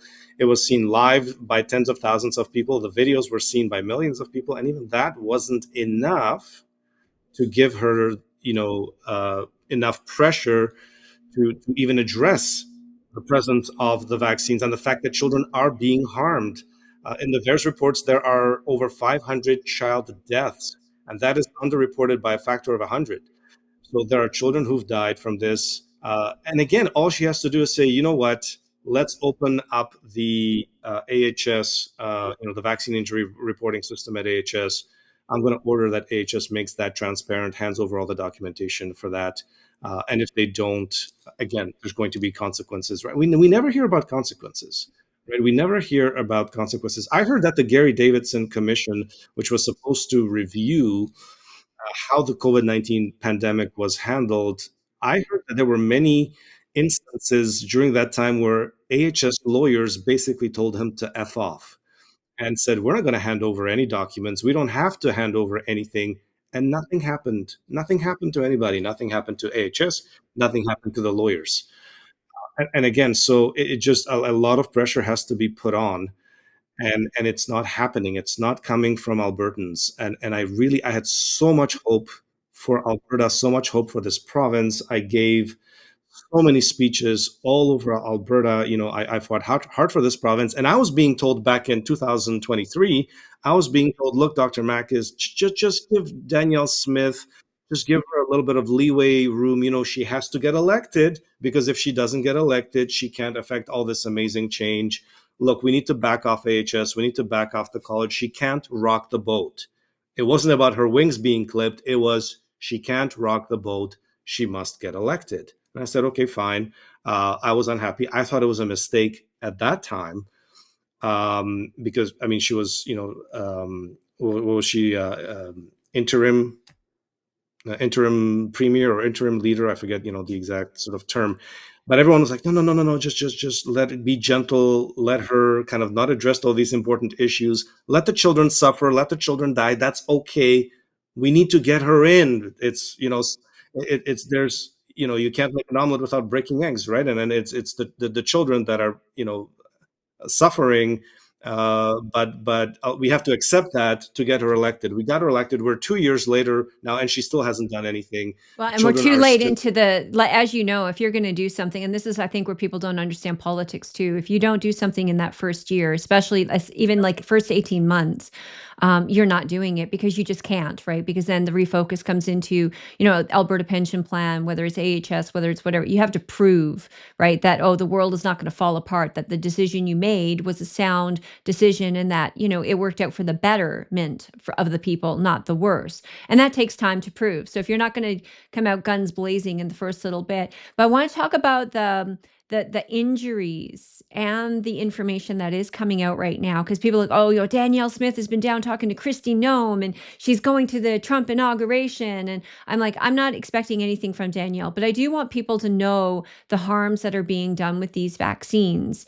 And, who better to tell them than somebody like yourself who's qualified. And I mean, you have connections now. You're working with, Peter McCullough and all these individuals in the United States who I'm sure are going, yes, thank goodness Trump did get in. Hopefully, they'll have their day, even though Trump was very supportive of the vaccine. And, I'm sure, warp speed is going to come up a number of times. But what are, because the narrative has changed, especially in Europe.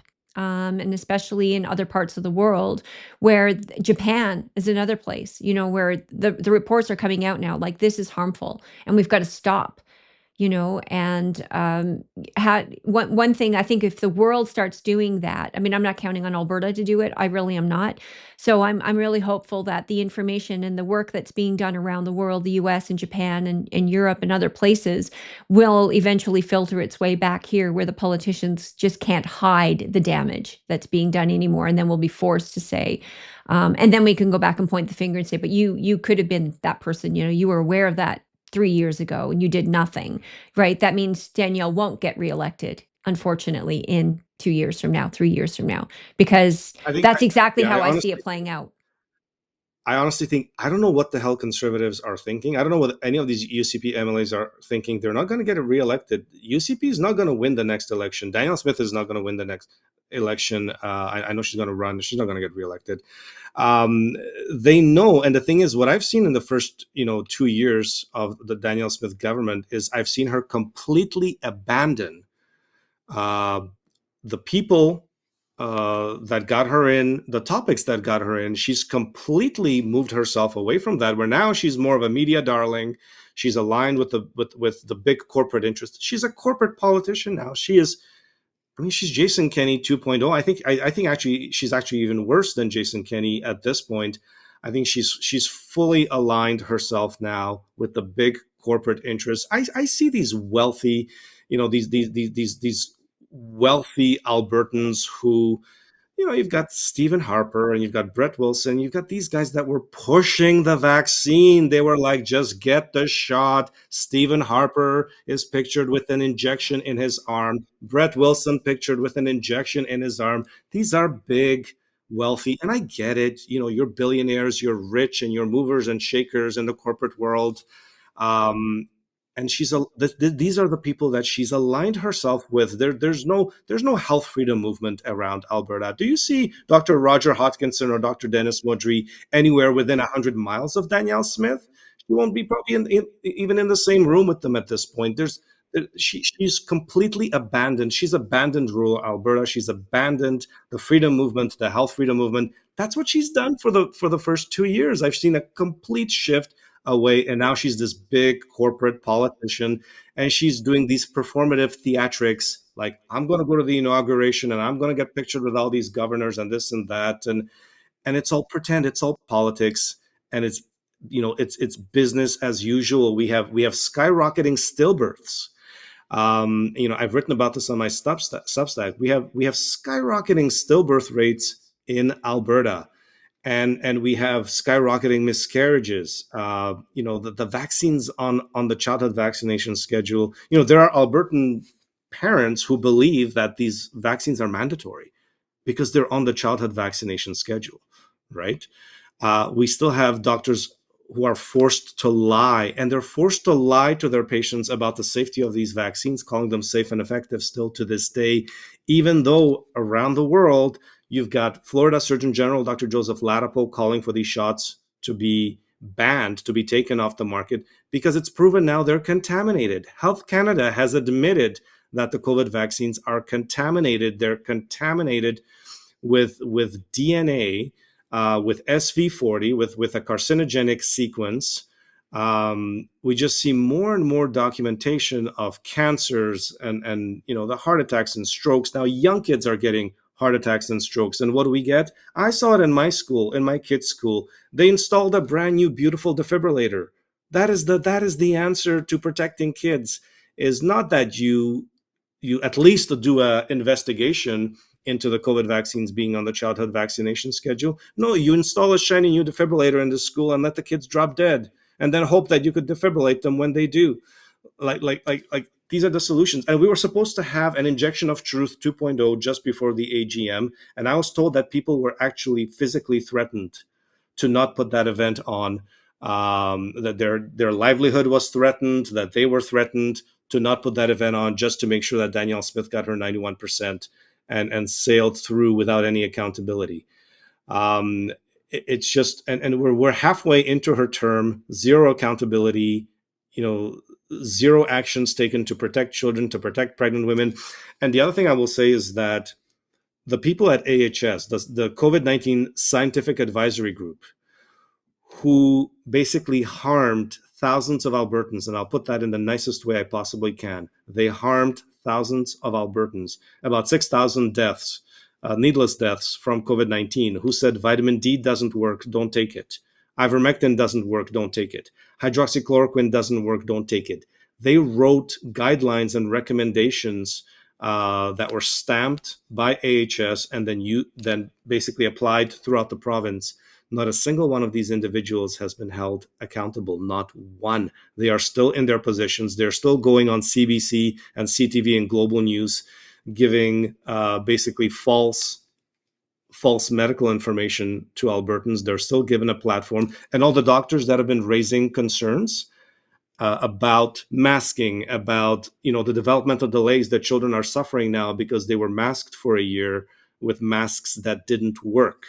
So that was all harm, no benefit. And of course, the injections, the COVID injections, all those doctors who raised concerns, Danielle Smith hasn't surrounded herself with those doctors. She is allowing those doctors to be persecuted, to be hounded, to be dragged through courts, to be dragged through college tribunals. She hasn't restored a single healthcare worker. She hasn't apologized. At least Donald Trump came out and said, I will restore every single military member who was fired because of the vaccine mandate. They will get back pay for the last 4 years, and they will get an apology from the government.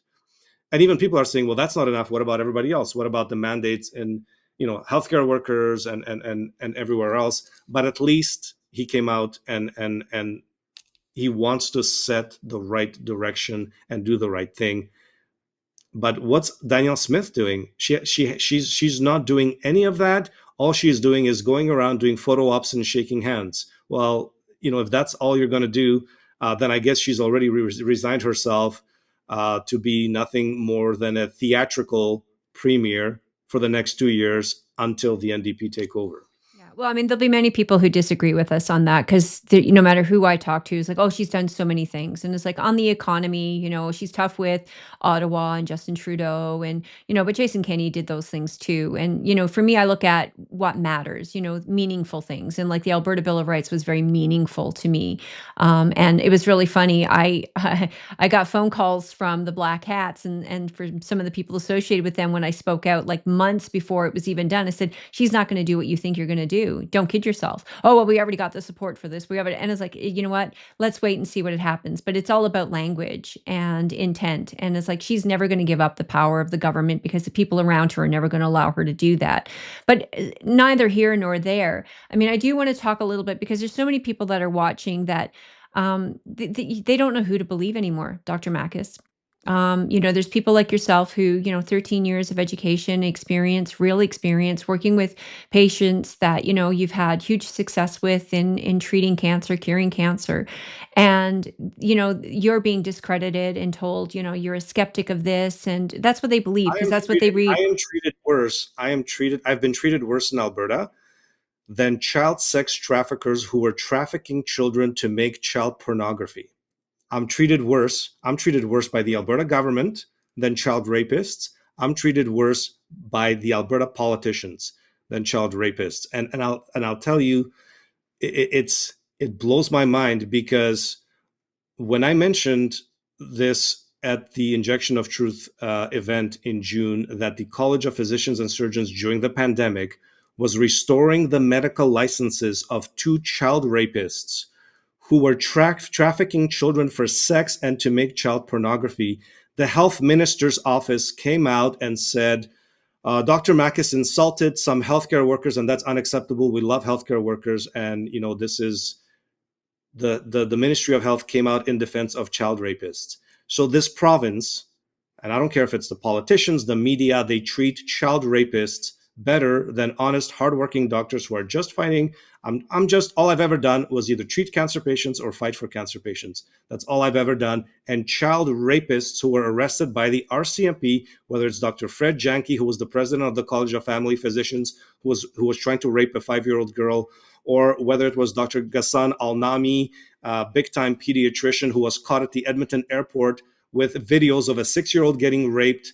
Those guys were given their medical licenses back by the college, the same license that has been holding my license hostage and preventing me from treating cancer patients for 9 years. If people like me are treated worse than child rapists, and the UCP government comes out publicly in support of child rapists, this province has no future. Alberta is fucked. We are completely fucked. And I rarely use that kind of language. I rarely speak out like that, but I've given 10 years of my life to this province. I've given 10 years of my life. I've given the best years of my life, and I have been treated worse by Alberta Premier Danielle Smith and her government, the entire UCP government, all of Alberta's media. I've been treated worse than a child rapist. At some point, you're like, you know what, Alberta, good luck. Good luck with your future. Good luck with your children and your children's future, but I'm out. I didn't come from communist Czechoslovakia, and I didn't flee communism to come and be treated worse than child rapists who are basically given access to children by the politicians. They're given their licenses on a silver platter, and they're treated like stars in the media. Like, honestly, I've had it. And I'm not the only person in this position. There are other good people in this province, thousands of them, who have been treated like absolute garbage by this government, by the media. Um, I've had it. At some point, you say, you know what, this province doesn't have a future, and I think we've crossed that point. I think we've crossed the point. This province can't be saved. I think people are going to enjoy the theatrics that Danielle Smith is putting on for the next 2 years. It's just going to be photo ops. It's going to be every now and then she's going to have to throw a little bit of crumbs, to rural Alberta, but that's it. I mean, rural Alberta saved Alberta. I thought, by giving Danielle Smith a chance, because NDP could have gotten in. It was this close. Yeah. Oh, It, yeah. it was that close, and I guarantee you, they will make sure that they don't lose by that much in 2 years from now. Yeah. Yeah, and that's the hard part, and people say, "Oh, that's not true," they try to discredit you even for saying what you did about the pedophiles and those doctors, and even Danielle Smith has had to come out since and admit that, no, that was factual, accurate information. She did admit that. So, at some point, you have to take a step back and look at the big picture and recognize that change needs to happen. I just, like I said, not sure politically how it's going to happen, and going on. And medicine has become politics, so I'm not sure how we're going to fix that either. I think we've got You to know what, get back. Jordan Peterson, who Danielle Smith gives as an example of college overreach. I only found this out recently. Jordan Peterson, who was persecuted again by his college, and Danielle Smith said, "Oh, look, Jordan Peterson's being persecuted." He didn't move to Alberta, the land of freedom, with his friend Danielle Smith. You know where he moved to? He moved to Scottsdale, Arizona. Yeah, yeah, yeah. That's where he's actually moved his family, and that's where he's going to find real freedom. So again, it comes back to performative politics, theatrics. Danielle Smith, she did this event with Tucker Carlson and Jordan Peterson, and that was the end of that performance. Right, the moment the performance was done, nothing's changed, right? And she mentioned, oh yes, the colleges are no longer working for the people. She got a little slap on the wrist, and it's back to business as usual. Nothing's going to get changed. So even Jordan Peterson didn't come to the land of freedom and opportunity in Alberta. He went to the United States. Yeah, I think there will be more opportunities in the United States. I think it is the last stand for freedom, the bastion of freedom. I don't think it is Alberta myself, but those are opinions. I mean, I hope that you and I both are proven very wrong on that. But with respect to like treatments for the vaccines, people that are turbo cancers, I know you still see patients. You do still have give some advice. Where do people find you? Because again, this is a big problem. People do not know who to trust. They do not know where to go. And my responsibility, I feel, is to at least point people in the right direction. And people can make up their own minds as to what they want to do, and hopefully they can make an informed decision. So I know you guys have started the wellness company, I do believe. So Well, TWC? Well, I'll give you a little bit of update on that. So the wellness company actually had trouble getting started in Canada, and apparently, I've never actually said this publicly, but apparently, the wellness company had a relationship with Premier Smith's team, and we're hoping to get something big going in Alberta. In the nutraceutical, they even thought that they might even get government grants to build a huge nutraceutical factory potentially in Alberta, and so on. And apparently, the moment Premier Smith got in, her people cut off contact, and then the Health Canada came into the picture, and had them shut their website down. And so, actually, the word was that they were betrayed by Premier Smith's people. Let's say that's the nicest way I can kind of put that. And so they closed up shop, and now they're only in the United States.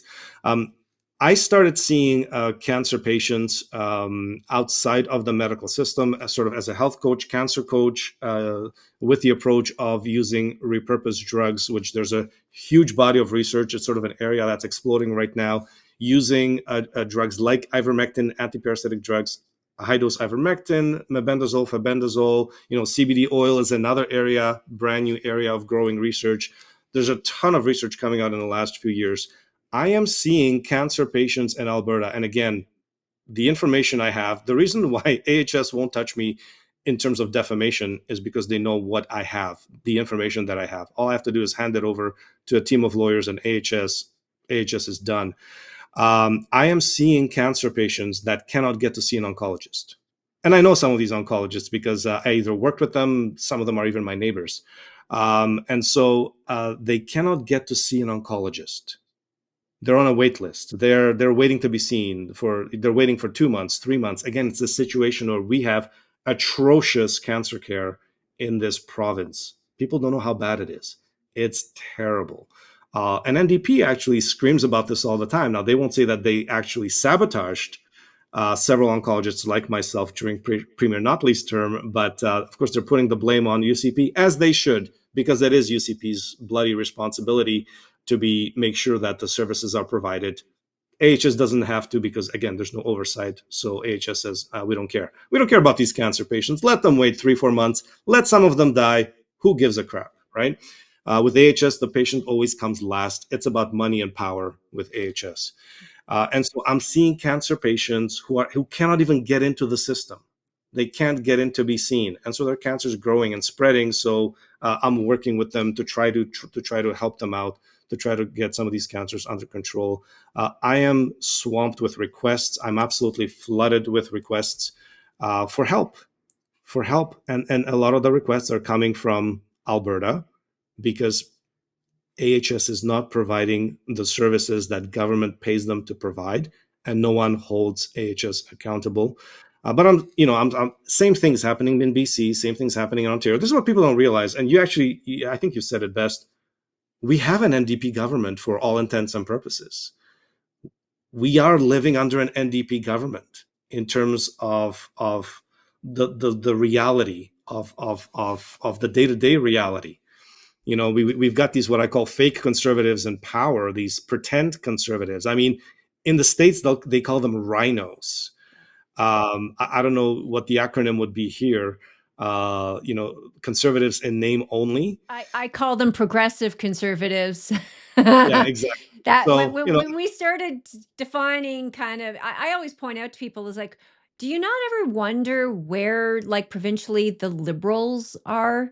Like, we have liberals federally, we have NDP, we have the Green, we have, and we have Green here kind of provincially, but where are all the liberals, right? Those are your progressive conservatives. Oh, I'm fiscally conservative, but socially I'm liberal. You hear them you know, say you, it all the time.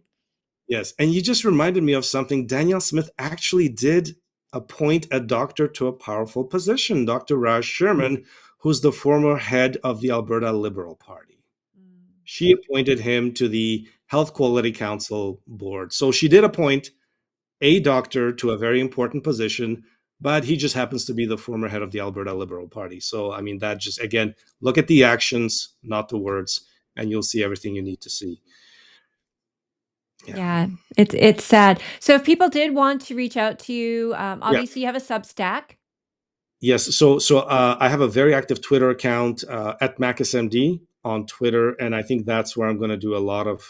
I'm going to try to expose some of the corruption and what's happening, and the persecution that I'm facing right now from Premier Smith's office. And they're working with AHS lawyers, and it's amazing to see because I get attacked now by conservatives saying, "Well, Premier Smith, she would never do that. She has nothing to do that." I have hundreds of documents, most of them from communications that I had with Premier Smith's office that have stamps of AHS lawyers on them, and these are AHS lawyers that worked for Rachel Notley and her AHS executives. And it's in sworn affidavits, but everything's being managed by AHS, so she has complete deniability, but I'm So being on attacked. that note, because I want to bring that up because people do that. They make excuses. This is what I'm saying. I'm so sick of people making excuses for it because they'll say, "Yeah, but that's the point." It was the Notley government that appointed these people. It's not her fault. Now, you understand the system. Can she not fire those people? She could fire them today.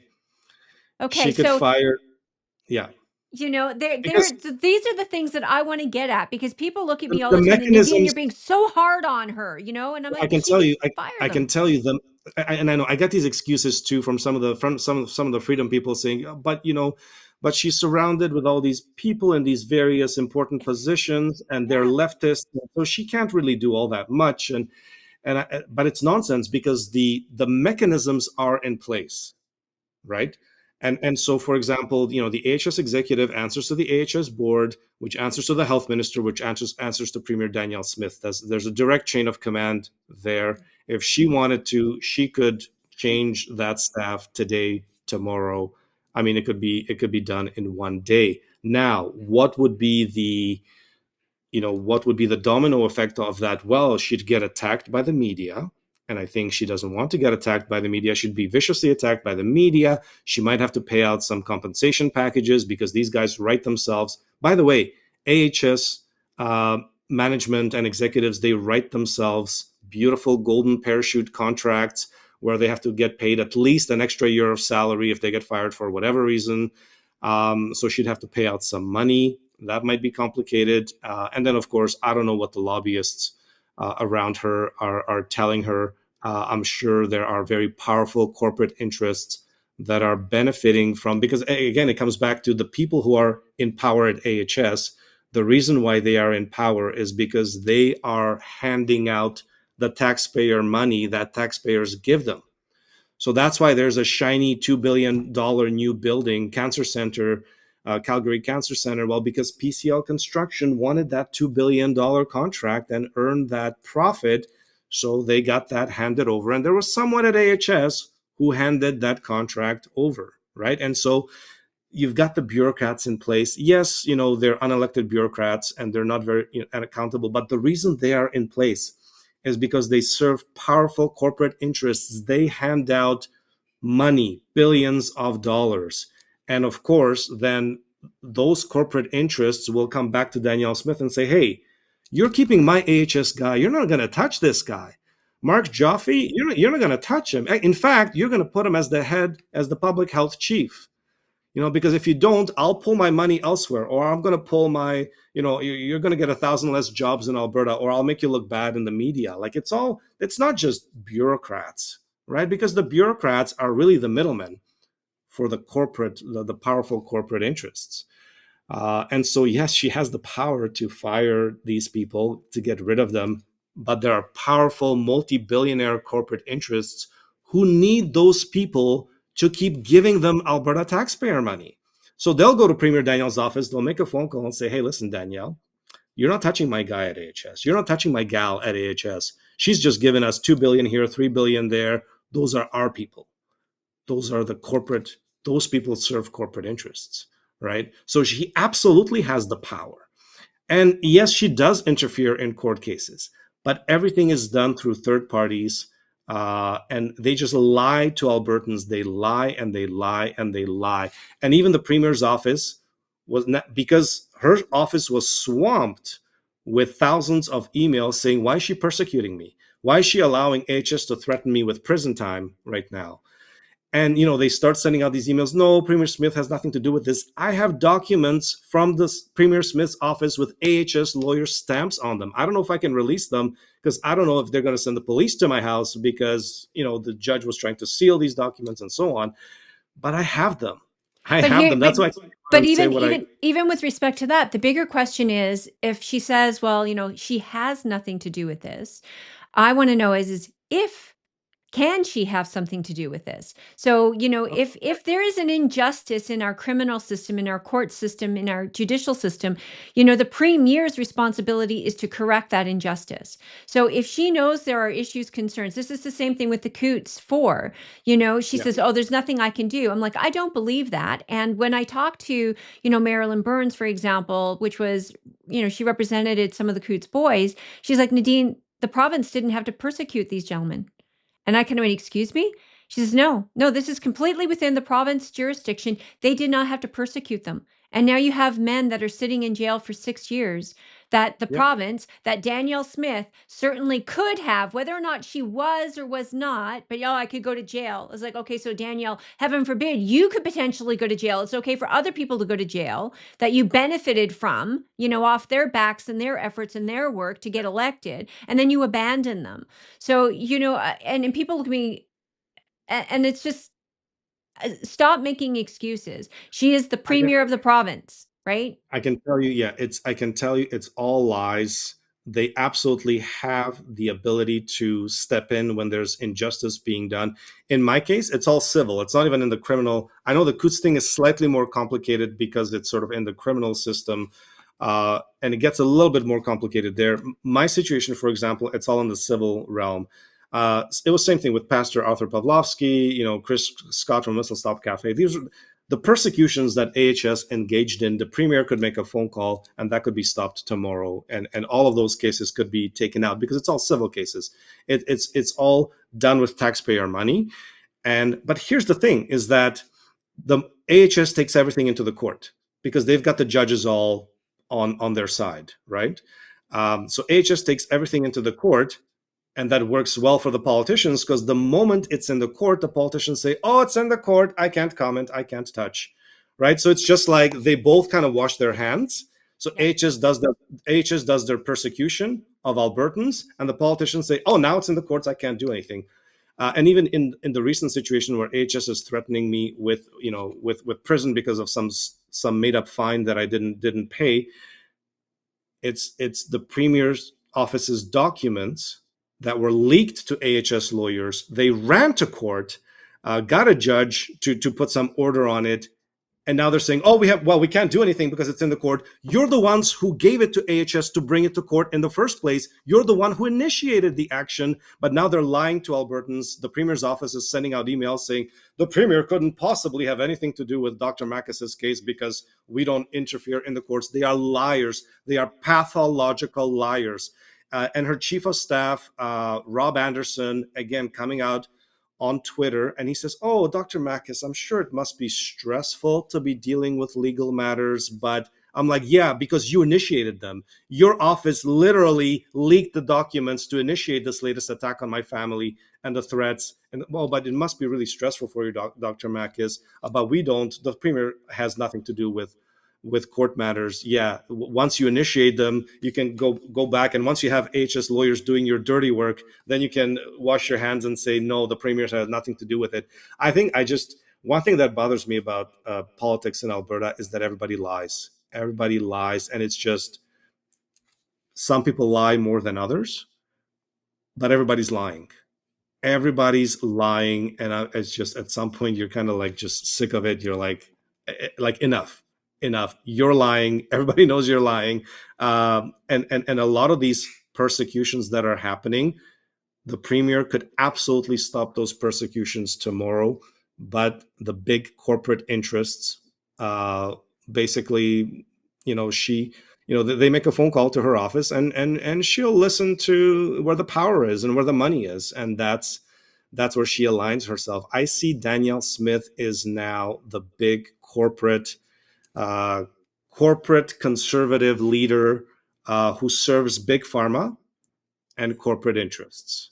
And like I said, Alberta is such a rich province, and is such a prosperous province in spite of the politicians, not because of the politicians. Alberta's not prospering because Danielle Smith is a good politician or she's making good policy.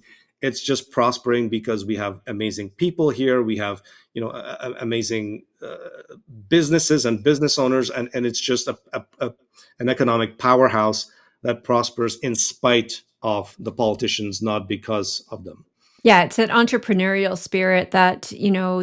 that Western, that little bit of cowboy, let's get her done, that really resonated with me when I moved to Alberta and when I got here, I went, ah, these are my people. I feel at home, and I always tell people it is in some ways a lot more aligned with the US than any other Canadian province or Canadian, like in Calgary, any more Canadian city, right? It is more US kind of entrepreneurial, innovative, creative, it attracts that kind of individual, hardy, hardworking, it's got that really hardcore kind of mentality and attitude, knock me down, I get back up, right? That's the cowboy way. So I really felt that when I moved here, but we're losing that. We're losing that. We've lost that. Like I went back to Labrador and just a personal thing, and Labrador is a very harsh environment, very small. It was, took off really because it became a stop and the US Air Force to get to Europe during the wars.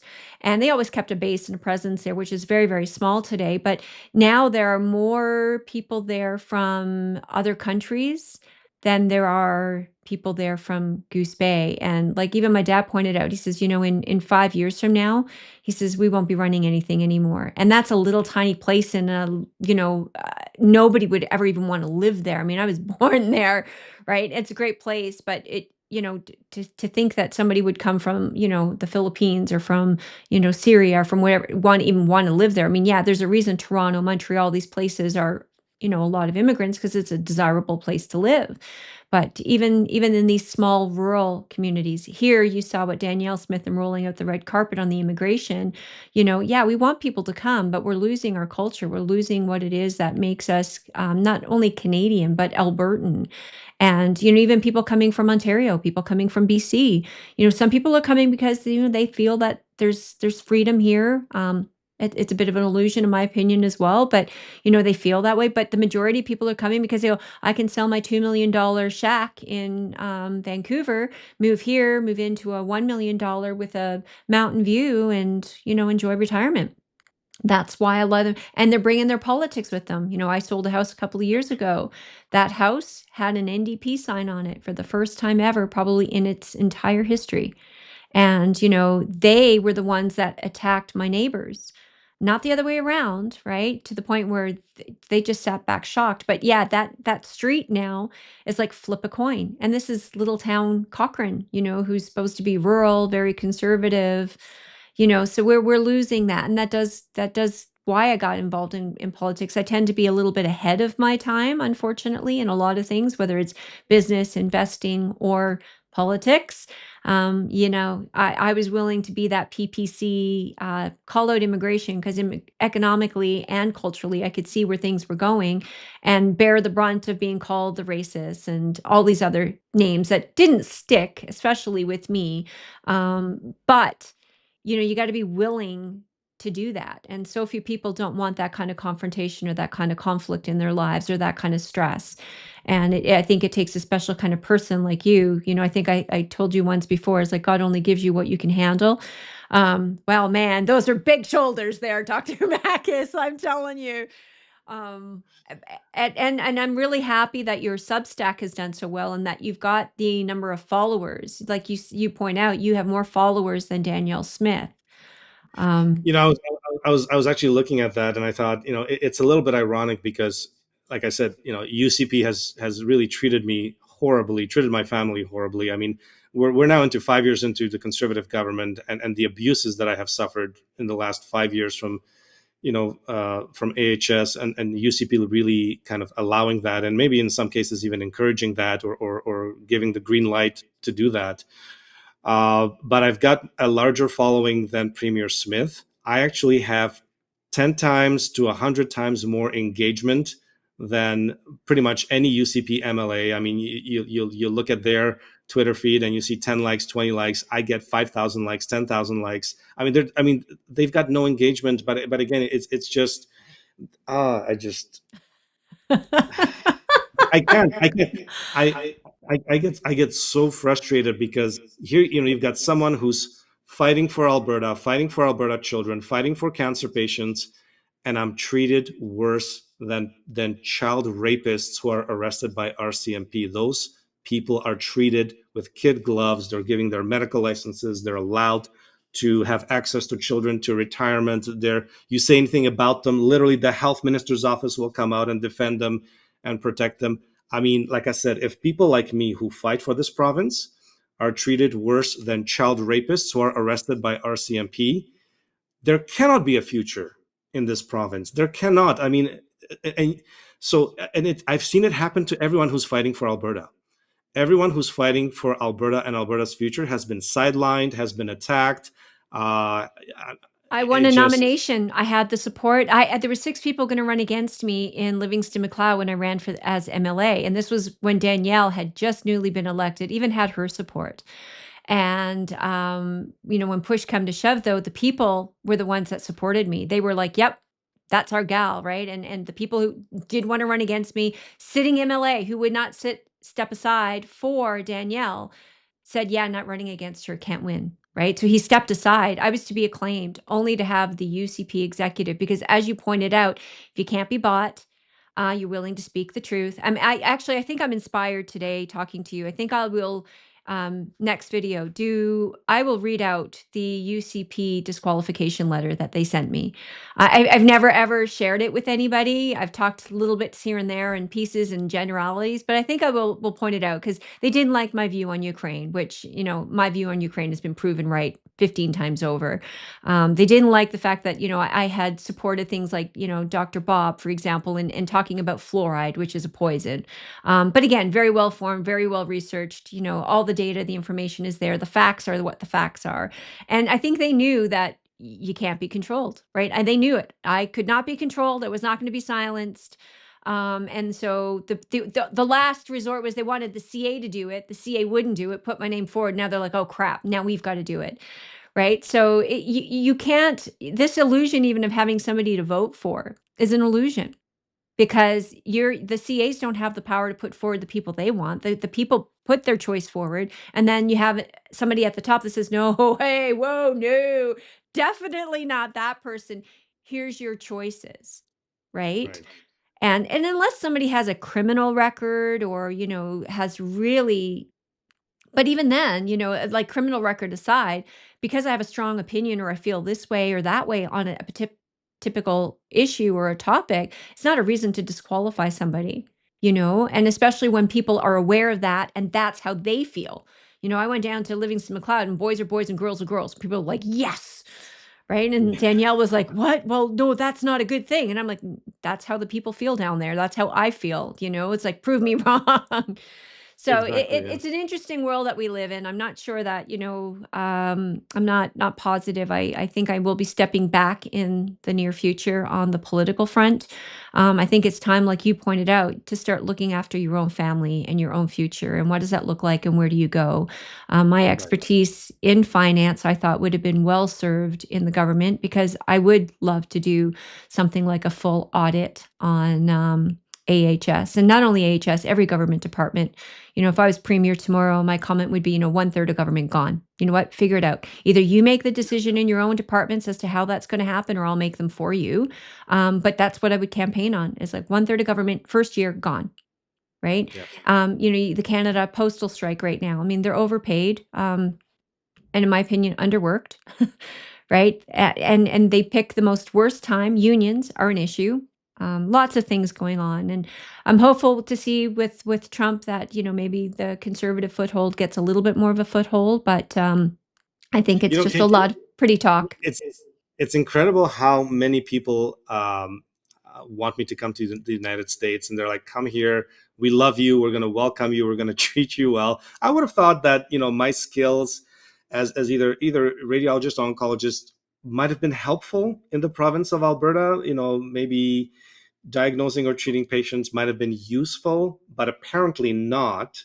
Uh, Well, hey, apparently, government, we can't my have a skills are chartered not investment desired. manager, in government. Heaven forbid they might ask a couple of financial questions and find out some of the corruption. Again, good people say, well, good people don't get involved. No, good people do get involved, and then they get shut out. And then, you know what, good people have options, right? This is the hard part I have with That's true. politics, is good people have True. options. Is like, you'll just go find somewhere else, where you are appreciated and your work is promoted, and you feel that self-fulfillment of what you're doing, and you don't have the same level of stress and pressure. And Can yet, you imagine, like Danielle Smith, and then she's been confronted by my situation and my battle with AHS. She's been confronted in town halls, and I've seen those videos. She won't say my name. She's never said my name once, and she'll even say, "Oh yes, that doctor, who talked about the pedophiles at the college. Well, that was factually correct, and so on." But she yeah, won't say my name once.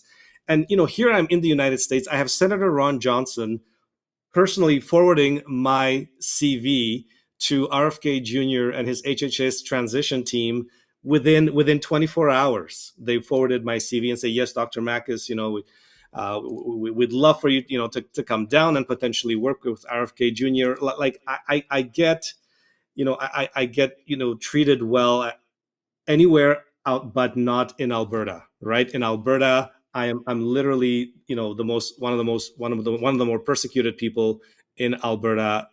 It just it blows my mind. But like I said, people can only fight for this province for so long. I've given 10 years of my life to fighting for this province, and at some point, you hit your head against the brick wall. And I know they always say, the first person through a brick wall gets bloody, and I'm that bloody person. I'm bleeding, and I'm not breaking through that wall.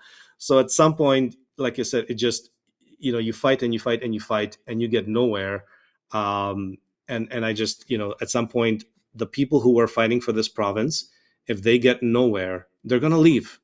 yeah. And then and then if you've got no one fighting for the province, that province is in very, very deep trouble. Yeah, and the hard part is people think that you leave and you're not fighting, but no, you're leaving somewhere where at least you can have an impact in the battlefield. Right. Like if you can't have it here, then you've got to go somewhere else in some other way, some other capacity to kind of continue. But you have to at some point realize, okay, well, this is not working. So where do you go? So yeah, if you end up in the United States and you're with, RFK, just keep in mind, the back of your mind, Nadine Wellwood. Oh, she's a great gal. It's got some skill sets there. It's like, I'm happy to come join you. So Wonderful. it's Yeah. been a pleasure, as it always has been. And, you and I've connected just a few brief moments over the last little bit. And, it's been such a pleasure. And I admire your strength and your tenacity, but I admire your authenticity and your truth. You're willing to speak, and the willing to stand your ground. Like it's a very uncommon thing to see today. And I feel like I'm in, the company of what will be remembered down the road in the future. When people say you stand on the shoulders of giants, that you're one of those individuals. So I want to I thank you. appreciate it. Oh, I don't, it's funny. I'm not one of these people who just kind of share compliments and like want to fluff people up, but it's like, when the shoe fits, wear it, right? Learn to say thank you, and it's like, move I on. appreciate that. Thank you very No, much. no. And I wish people would if people do have questions, I wish they would take the time to become a part, follow you on Twitter, check into the Substack, because you cannot rely in this day and age on the media to give you the truth. You cannot rely on the government to tell you the truth. There are, like you pointed out, too many corporate interests and too many other self-serving entities that suppress, I think, reality. And the left is very diabolical, because they will accuse you of what they themselves are. And that's Yeah. that's how they get away with this, right? It's like you're the one spreading misinformation, right? And they put you on the defensive, which keeps them in a position of power. When people wake up to the reality that it's like, okay, whatever the government says, look at the opposite. When the government says look over here, look the other way, I think then we're in a different position altogether, but we're not there yet. So I want to thank you for spending the time today. This turned into a lot more of a political conversation than it did a medical one, which is what I really set out to do. But we'll do that another day. Yeah, absolutely. Well, thanks for having me, and I really appreciate really appreciate the kind words and the well wishes. Wonderful. Dr. William Makis, everybody, please do Substack, Twitter, get involved, get informed.